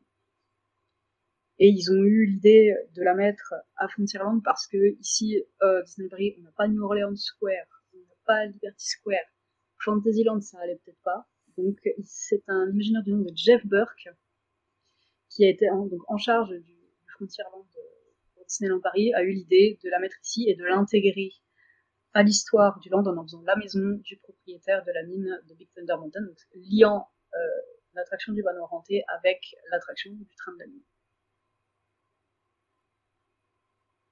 C'était clair. Je pense qu'on a fait le tour. C'est clair. Je dirais même qu'il maintenant est lié à tous les Big Thunder Mountain autour du monde. Enfin, dans sauf du Japon. Puisqu'on retrouve dans l'histoire maintenant, la Big Thunder Mining Company a été fondée par Henry Ravenswood et maintenant appartient à Barnabas quelque chose. Et voilà, c'est la même compagnie, juste qui est dans d'autres villes, à Rainbow Ridge et à... le nom m'échappe encore une fois. C'est Thunder Mesa, enfin voilà, donc c'est lié, les trois frontières sont liées via le Big Thunder Mining Company, et donc on retrouve l'origine à Phantom Manor, le propriétaire. D'accord. Ouais, et puis pareil, il y a moins de dialogue, moins de son dans Phantom Manor parce qu'il fallait raconter une histoire via la musique et via les visuels pour qu'elle puisse être moins comprise par des gens qui parlent plusieurs langues. Mais on retrouve quand même la trame des Haunted Mansion dans le sens où tout le début c'est dans le manoir. Où là par contre il y a une trame avec Mélanie, et à la fin on sort du manoir. Alors là où on n'a pas la scène d'un cimetière, enfin on a une mini scène de catacombe mais on n'a pas une scène de cimetière comme les Haunted Mansion, on retrouve la ville de Thunder Mesa ravagée par le tremblement de terre et les fantômes, et on retrouve en fait le même esprit, un début inquiétant jusqu'à la séance de spiritisme où on va un peu plus sur la comédie. Enfin, voilà, on retrouve un peu le même parcours, le même cheminement. Le parcours physique est le même, à quelques détails près je suppose, mais principalement le même, et les scènes de l'attraction de même sont adaptées à une histoire, à la nouvelle histoire qui est racontée ici dans cette version. C'était une très bonne adaptation. Mais on reconnaît les décors, on reconnaît les effets spéciaux qui sont restés plus ou moins les mêmes. Et il suffisait de l'ajout ou du retrait de quelques éléments pour s'adapter à cette nouvelle version. D'accord. Et la dernière version dont on n'a pas parlé, qui est Mystic Manor à Hong Kong. Ouais, alors c'est compliqué pour moi, j'ai du mal à la voir comme un dérivé d'Haunted Mansion, je l'avoue. Alors ça, c'est un gros débat qui va durer encore longtemps. Je pense, parce que c'est pas du tout la même ambiance, il n'y a pas de fantômes. Il n'y a pas de fantômes. Beaucoup. C'est principalement à cause de ça, c'est l'argument principal de ceux qui considèrent que ça n'est pas un manoir hanté Disney, c'est parce qu'on n'est pas sur la thématique des fantômes et de la hantise. Là, on est plutôt sur une thématique de magie. Oui, du fantastique, tout à fait. Pour le coup, j'ai eu la chance de la faire en 2019, juste avant que les fermetures des frontières. Où l'histoire, c'est juste qu'un petit singe un peu têtu, du prénom d'Albert, que j'ai fait quelque part, mais on ne voit pas derrière, touche à une boîte à magique qui renferme une forme magique, alors qu'il a dit de ne pas toucher la boîte à magique, et ça anime ce manoir qui est rempli d'objets, qui a été ramené par un collectionneur, un membre de la Société des Explorateurs et des Aventuriers, si vous ne connaissez pas le SEA. Mais voilà, c'est vrai qu'on n'est pas du tout sur les trucs fantômes, mais voilà, ça reste une très bonne attraction. Je pense que c'est même dans mon top 5 des Dark Rides au monde, de par ses effets, de par son histoire. Enfin, elle est vraiment fantastique. La musique, c'est Danny Elfman. Enfin voilà, c'est une grande attraction. Mais c'est vrai que j'ai du mal à me dire c'est un Haunted Mansion parce qu'il n'y a pas de fantômes, on n'est pas du tout sur les mêmes types d'effets. Enfin, voilà. Mais ça reste à faire. Si vous allez à Hong Kong Disneyland, il faut la faire à tout prix. Disons que c'est une variation, puis on reconnaît quand même les influences de Haunted Mansion dedans. Il y a des influences, et je pense que même il y a des 3 petits trucs qu'on peut retrouver dans des concept art d'origine qui ont été un peu modifiés. Ce qu'il faut savoir aussi avec Mystic Manor, c'est qu'au départ, le ton de Mystic Manor devait être beaucoup plus sombre. D'après les concept art. Il y avait vraiment des scènes plus intenses, plus effrayantes, certainement une ambiance avec des éclairages. Et déjà, voilà, le style de Mystic Manor fait assez cartoon dans le design des personnages, dans le design des décors. Et si tu regardes, d'après les concept art, tout faisait déjà beaucoup plus réaliste. Et t'avais vraiment des scènes où toi, le visiteur, tu te fais vraiment un peu plus attaqué par les œuvres exposées dans le manoir. Alors c'est un peu le cas, t'as une scène dans une armurerie, dans l'armurerie où tu t'es un peu attaqué. Ouais, mais là t'imagines c'est très ça, gentil mais et très léger. dans toute l'attraction, quoi. Vous avez un dossier là-dessus sur Phantom Manor Legend?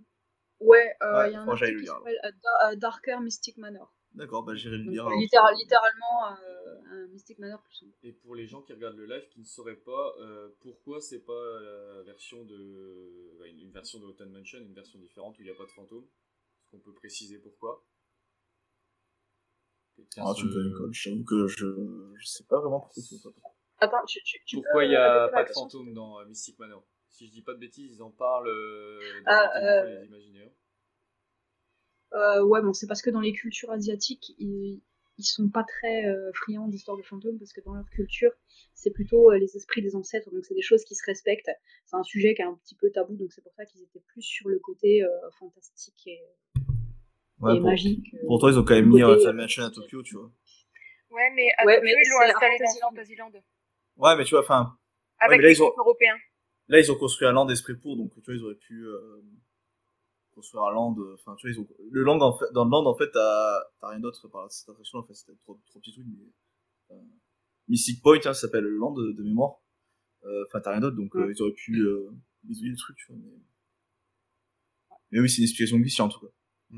Après, Tokyo, c'est vraiment un copier-coller de Walt Disney World aussi. Donc ça peut oui, t'avais la volonté. Voilà. T'avais la volonté d'avoir une expérience purement américaine. Et je pense qu'à Hong Kong, il y avait quand même déjà cette idée d'adapter le parc à la culture plus. Alors Tokyo, c'était non, on veut la vraie expérience américaine 100%, on veut du burger et des frites et du bon. Ouais, tandis qu'en France, nous, on la voulait à l'européenne. Nous, on la voulait en sophistiqué, champagne et macarons. Ça, nous, il nous a fallu au vin et au fromage. Et aux baguettes. Et bah, je pense qu'on a fait le tour de toutes les attractions. Vous avez d'autres choses à dire ou... Non, comme ça, je pense qu'on a oublié forcément des choses parce que l'histoire est très riche, il y avait beaucoup d'easter eggs. Typiquement, on n'a pas expliqué pourquoi il y a les Doomuggies dans l'attraction. Après, voilà, ce serait sans fin et. Est-ce qu'on fait un petit tour rapide sur quelques easter eggs du film? On peut, ouais, oui. Allez. Bah allez, je laisse commencer. Moi? Ouais, bah oui, t'as lancé le truc. C'était ton idée, vas-y. Ouais, c'est vrai que c'était mon idée.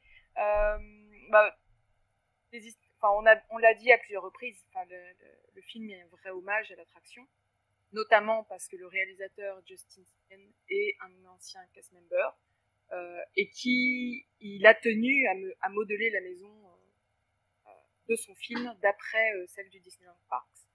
Donc on va retrouver des personnages qui sont assez familiers. On l'a fait à plusieurs reprises, de Madame Leota par exemple, du Hatbox Ghost. Je l'ai bien dit. Oui. On a parlé de la mariée, on a parlé du marin, les personnages d'autostoppeurs. Il y en a plein d'autres qu'on pourrait citer. On a parlé aussi de la qualité des décors.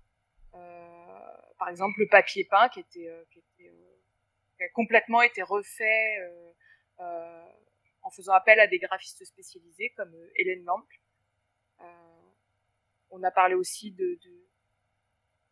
du premier angle dans lequel le public découvre le manoir. Après, je peux vous laisser en dire d'autres, des easter eggs. Malade. Ouais, je réfléchis.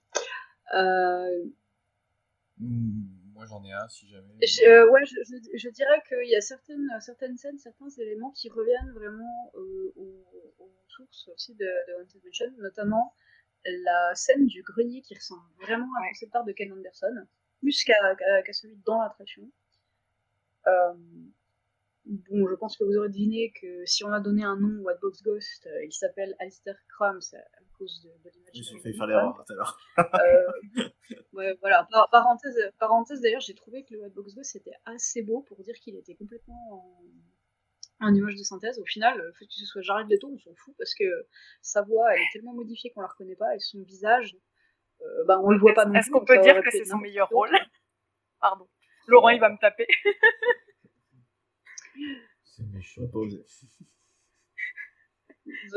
Enfin, voilà, bref, je l'ai trouvé très beau et lui donnerais volontiers mon consentement. Transition nulle pour dire que justement pour expliquer cette notion de consentement qui semble un peu péter aussi pour ceux qui sont pas familiers de l'attraction, c'est que il y a l'histoire du death certificate, le certificat de décès dans l'attraction, et en fait la voix à la fin t'invite à revenir si tu le souhaites. Je pense que cette histoire de notion de consentement dans le film, ça doit venir de là. Ah, pas faux, j'avais pas pensé. Voilà, et il y a aussi un truc, l'élément du film qui m'a peut-être le plus fait rire au moment du visionnage, c'était une blague qui était extrêmement méta, que je vais vous expliquer. C'est la scène avec les fauteuils donc, qui se font expulser en dehors du manoir, donc le siège de la médium Ariette, donc, qui a inspiré des Doom Buggy de l'attraction, et le fauteuil rouge est une réplique exacte d'un fauteuil qui est dans l'attraction, donc designé par Wally Crump, justement, avec son design un petit peu bizarre. Et c'est une blague méta de la part des fans de Haunted Mansion, parce que beaucoup disent pour rigoler que ce fauteuil est moche. Et dans le film, donc Danny DeVito, après s'être fait jarter du siège au milieu de la route, dit « J'aime pas ce fauteuil ». Ah, je l'avais pas, tu vois, franchement, ouais. Voilà, donc quand t'as la rage, c'est très drôle. Je l'avais pas, j'avoue.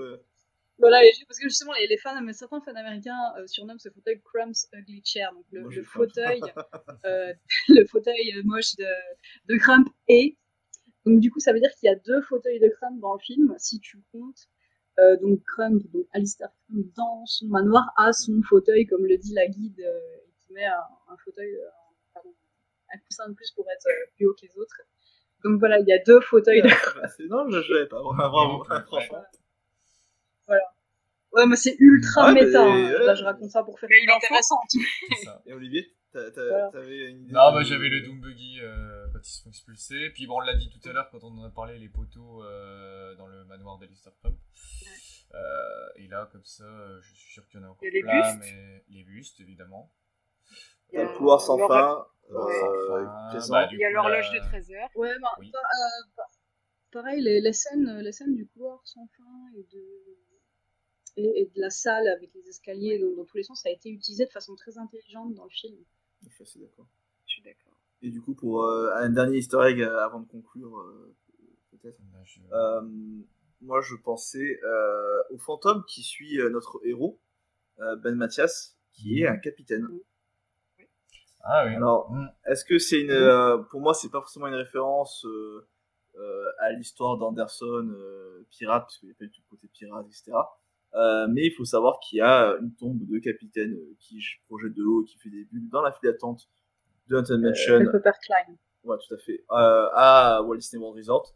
Donc voilà, il y a ce petit clin d'œil encore qui est très léger. Et un portrait d'ailleurs. En Floride, il y a un tableau, voilà. Et justement, si ce personnage-là est assez bien en avance, c'est parce que le réal, Justin Simmons, a dit que c'était son fantôme préféré. Voilà, donc voilà, des petits clins d'œil sympas. C'est vrai que si tu vois pas le film, t'es en mode. Et pareil, c'est très bien amené. Et c'est vrai que c'est l'image de Leonardo DiCaprio avec sa bière. Et il y a un peu de ça. Voilà, c'est un peu ça, quoi. C'est ça. Mais voilà. Je dirais juste qu'il y a peut-être, il y a une occasion manquée avec cette histoire de fantômes qui te suivent jusque chez toi, que ça n'a pas été directement les check-in. Ouais, mais justement, est-ce que ça aurait pas été trop attendu?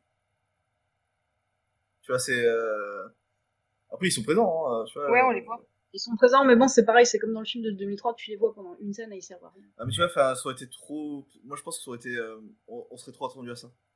Après, on sait pas s'ils ont pas suivi un autre personnage. C'est juste que c'est pas ceux qui ont été mis en avant. Non, peut-être qu'un petit regret que j'ai, c'est que du coup, on retrouve la version de Californie, on retrouve celle de Floride, du coup celle de Tokyo, par extension, avec le manoir de Crump. Un petit clin d'œil à Phantom Manor aurait été esquis, mais on l'aura pas eu. Alors, j'ai ouï dire qu'il y a une scène coupée où il parle, c'est quand il y a le flashback sur Crump, où je crois que c'est Danny DeVito qui raconte, qui raconte ce passage-là. Étant donné que c'était un gars qui était friqué, il avait qui faisait des expériences spirit, paranormales, tout ça, qu'il avait apparemment un autre manoir ou des contacts, il citait apparemment Thunder Mesa. Mais ça, je peux pas l'affirmer parce que j'ai pas de preuves, c'est juste un truc. On le saura forcément un jour ou l'autre avec les sorties, des bonus, etc. Tu auras la Director's Cut. Voilà, mais sinon, ouais, ça aurait été pas une ligne de dialogue. Ah, mais moi, ça me suffit. Hein. Ça apporté pas grand-chose. Et tout à l'heure, vous avez parlé de Alistair Crump, qui fait du coup, dont le nom fait directement référence à Rolly Crump, mais il y en a d'autres. Alors oui, mais disons que c'est le nouveau nom. Parce qu'en effet, t'as Gracie. Master Gracie. Qui fait référence à l'imaginaire Yale Gracie, on en a parlé tout à l'heure, mais alors pour le coup, il était déjà présent dans le film de 2003, enfin, il est présent dans les attractions déjà, en fait, donc c'est pas forcément une nouveauté, quoi, on va dire. Oui, mais t'as aussi le personnage de Danny DeVito, qui s'appelle Bruce Davis. C'est vrai, oui, qui serait un hommage à Mark Davis. Et la médium qui s'appelle Harriet. Harriet, c'est le nom d'une Imagine aussi. Oui, tout à fait. Ouais. C'est là où on voit qu'en fait, c'était quand même une déclaration d'amour envers l'attraction, finalement, ce film. Oui. Bah, et puis, vous avez noté le petit clin d'œil aussi avec ce Small World, j'imagine. Oui. Je t'avoue que je m'en doute pas. Quand ils sont justement dans le manoir de Alistair Crump, avec les caméos de Dan Levy et Winona Ryder qui font visiter en fait le manoir, ouais. Et ben Dan Levy, ils sont en train d'essayer de chercher. C'était la canne ou le chapeau? Le chapeau. Et à un moment donné, ils s'éclipsent alors qu'ils sont les autres continuent à faire la visite guidée et t'as Dan Levy qui est en train de chanter au piano. Ah oui, au piano, oui, tout à fait. Ouais. Tu vois, ça c'est une petite clin d'œil, mais je l'ai totalement zappé. Je l'avais ouais. Un peu éliminé de mon esprit. Mais par contre, Grim Grinning Ghost, ça par contre c'est plus difficile à dire. On l'entend à plusieurs reprises. J'ai une question. Est-ce qu'il y a un moment dans le film qui vous a fait, je sais pas comment dire, mais qui vous a fait péter un plomb dans tous les sens du terme, que ce soit au sens positif ou négatif, où vous avez fait mais non? Bonne question. En bon ou mauvais? Ouais. Peu importe, mais qui vous a vraiment fait réagir. Ah, moi, c'est la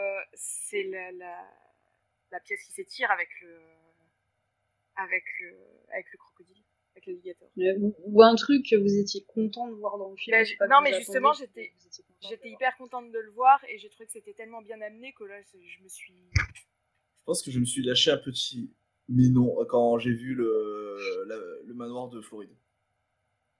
Okay. Ah, ils ont fait ça pour faire le lien, tu vois, j'étais en mode ah, c'est cool. C'est intelligent. Il n'y a rien qui m'a vraiment fait sortir du film plus que ça. Je crois que je m'attendais pas à voir Madame Léota hors de sa boule. Après voilà, moi petit bémol toujours sur Danny DeVito que j'ai pas trouvé, qui était un peu lourd je trouve dans le film. Il est vraiment un mec de tout. Je m'attendais à entendre un des fameux wow d'Owen Wilson, mais non. Justement, s'il y a un moment qui m'a fait péter un plomb, dans le sens, pas dans le sens négatif, mais en mode boîte de fuck, qu'est-ce que je suis en train de regarder? C'est à la fin, attention spoiler, quand tu as donc le prêtre Kent qui arrive sur le dos de Constance. Et c'est que en fait la fin elle est un peu, je trouve un peu rushée là-dessus, en mode ils arrivent à convaincre les fantômes. Ouais, c'est un climax classique de film des années 80, 90. Je suis en mode, ouais. Voilà, tu vois, en mode... C'est avec le méchant qui balance ses arguments, et puis les potes du héros sont là, non, l'écoute pas, allez. Je suis un peu en mode, ouais, ok, tant pis. Ouais, ça rappelle un peu le film de 2003, la fin. Un petit peu dans la fin de c'est pas exactement la même fin mais dans cette fin type 90 où ouais non je comprends parce que dans les deux cas tu as le méchant qui finit dans un précipice.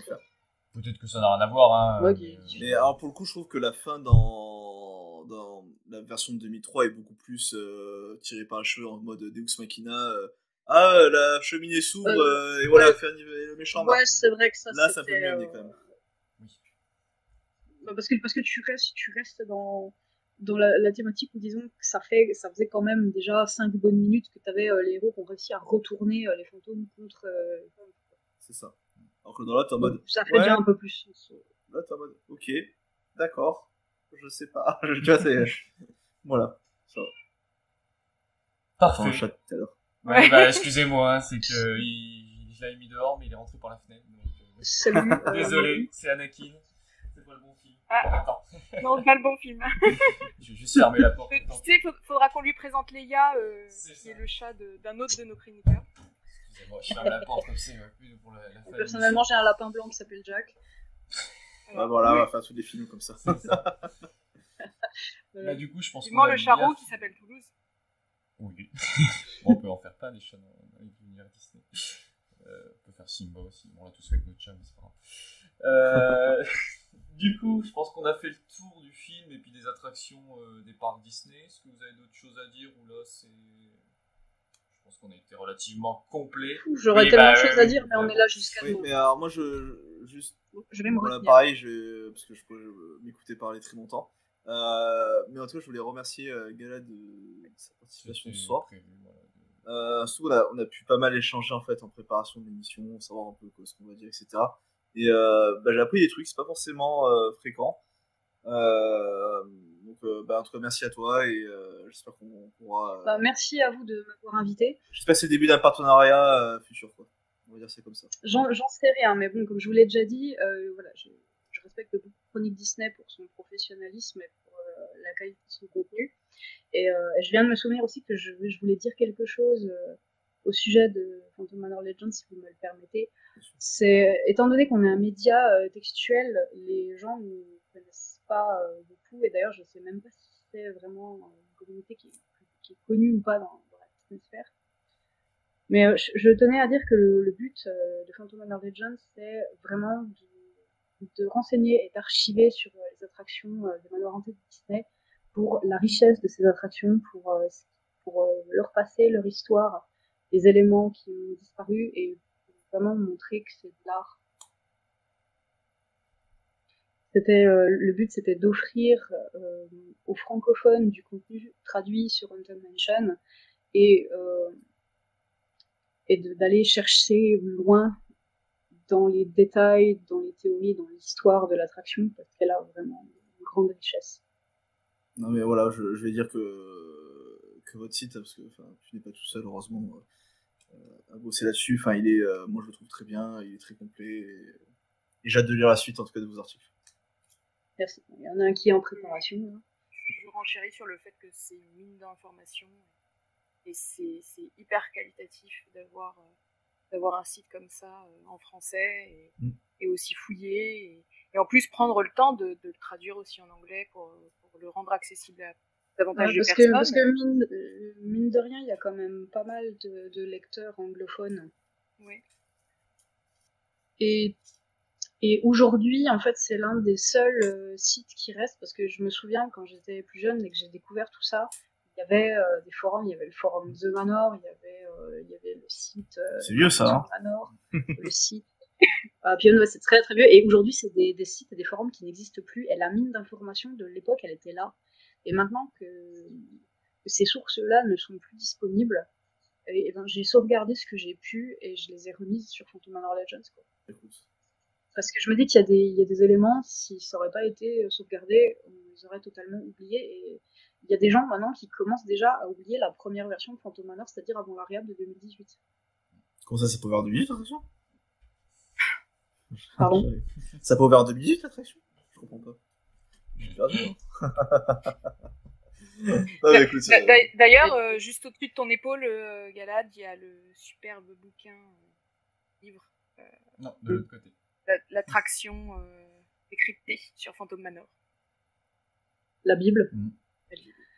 Mais bon, voilà, quand on est un fan qui s'y connaît bien, au final, ça devient un petit peu Phantom Manor pour les nuls, parce qu'on a les informations de base, mais ils sont pas allés chercher plus loin. Par exemple, il n'y a pas beaucoup de lignes sur la storyline elle-même. Mais bon, c'est quand même un ouvrage qui est très qualitatif, très beau. On remerciera Disney pour ce contenu.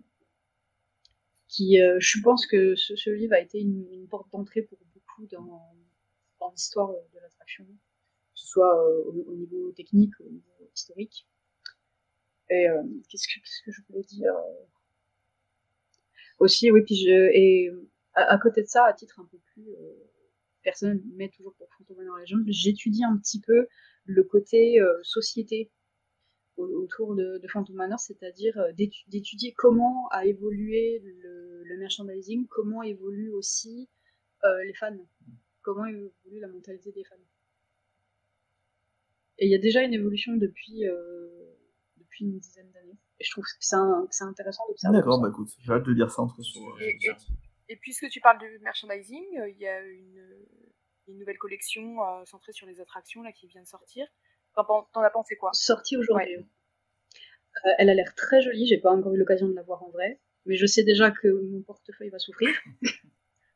et justement, on dirait que Disneyland Paris est quand même maintenant assez à l'écoute de ses visiteurs et de ses fans, parce que voilà, il y a des gens, ça fait des années qui voulaient une réplique de la plaque d'entrée, et qui voulaient du vrai merchandising et pas de l'import peine. Et voilà, il semblerait d'ailleurs que les équipes merchandising et communication de Disneyland Paris regardent les contenus des fans sur les réseaux sociaux. Quand on sait qui est derrière, je t'assure que c'est un vrai fan parce que c'est un ancien ambassadeur.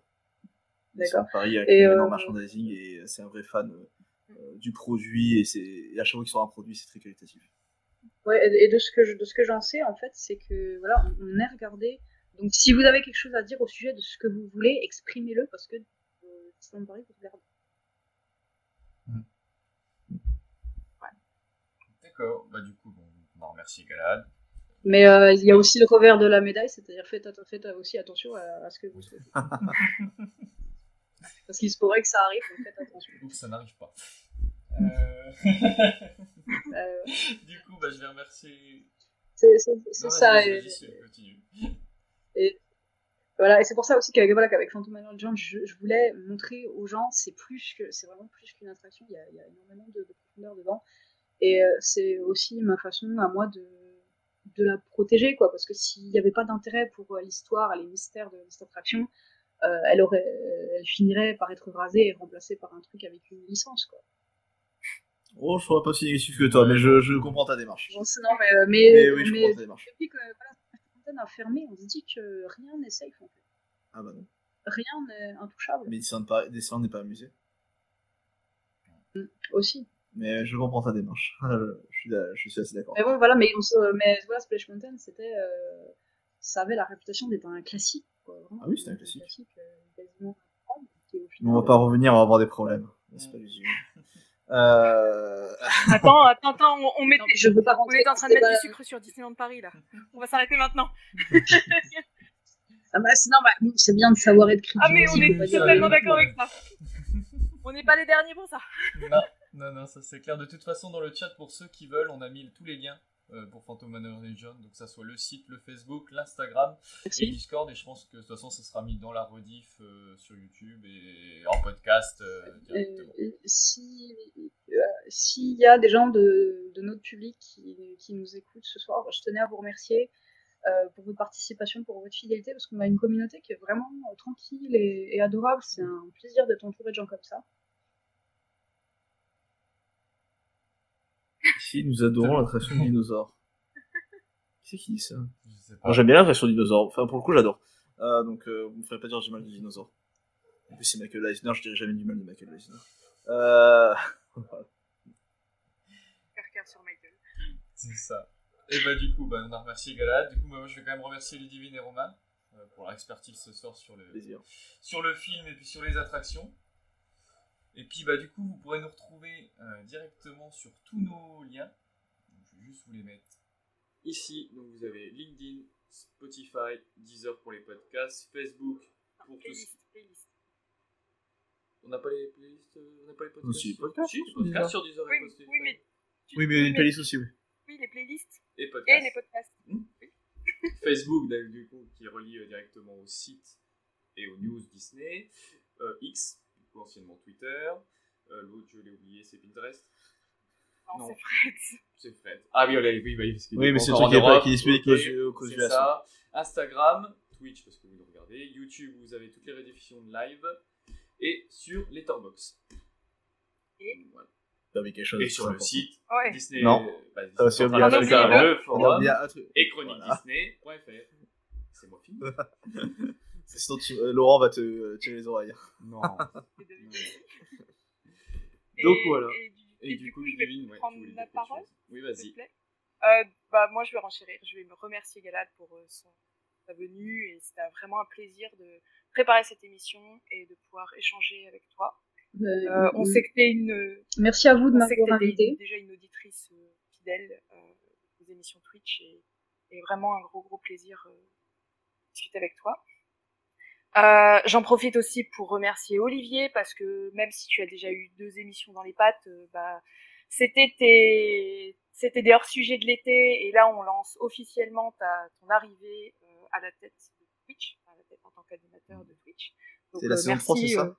Oui, c'est la toute première émission de la saison 3, donc merci à toi. J'en profite également pour remercier énormément Romain pour avoir lancé Twitch, être à l'origine de ce média et être toujours là quand il faut. Quand je suis en vacances. Voilà, sauf quand t'es en vacances. Mais c'est pour ça que maintenant on a Olivier. C'est ça. Puis comme ça, t'as plus de temps pour écrire des fiches. Moi, du coup, j'ai plus le droit de faire de vacances. J'ai plus le droit de faire. Non, attends.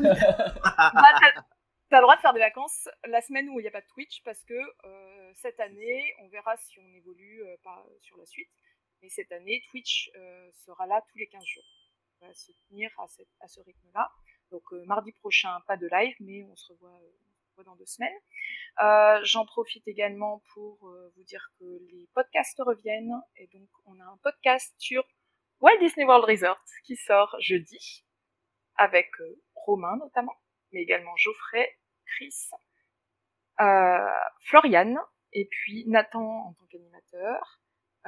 Si je reviens sur les playlists, on a la dernière qui est sortie vendredi dernier qui était sur les road trips. Et puis je pense que j'ai fait le tour de petites annonces qui devaient y être. Comme Olivier l'a dit, on est présent sur les réseaux sociaux. Vous pouvez retrouver toutes nos fiches inédites chaque matin. Et sinon, consultez le site. C'est ça. Et puis de toute façon, on se retrouve dans 15 jours du coup. Non, on va pas annoncer sur quoi on sera, on verra plus tard. Non, on va garder un petit peu. On va laisser un peu de suspense. Voilà. C'est parce qu'on sait pas. Si, on ne dira rien. Laisse le teasing. En tout cas, je vous remercie tous ceux qui ont regardé ce live, ceux qui regarderont la rediffusion, que ce soit sur YouTube ou Twitch ou directement en podcast. Et puis, je vous remercie encore tous les 3 d'avoir été là. Surtout pour votre expertise. Je pense qu'on a vraiment bien parlé des attractions et du film. Et puis voilà, puis on se retrouve d'ici quelques temps sur les plateformes. Allez, on vous dit au revoir. Bonne soirée. Bonne soirée. Merci à vous, bonne continuation.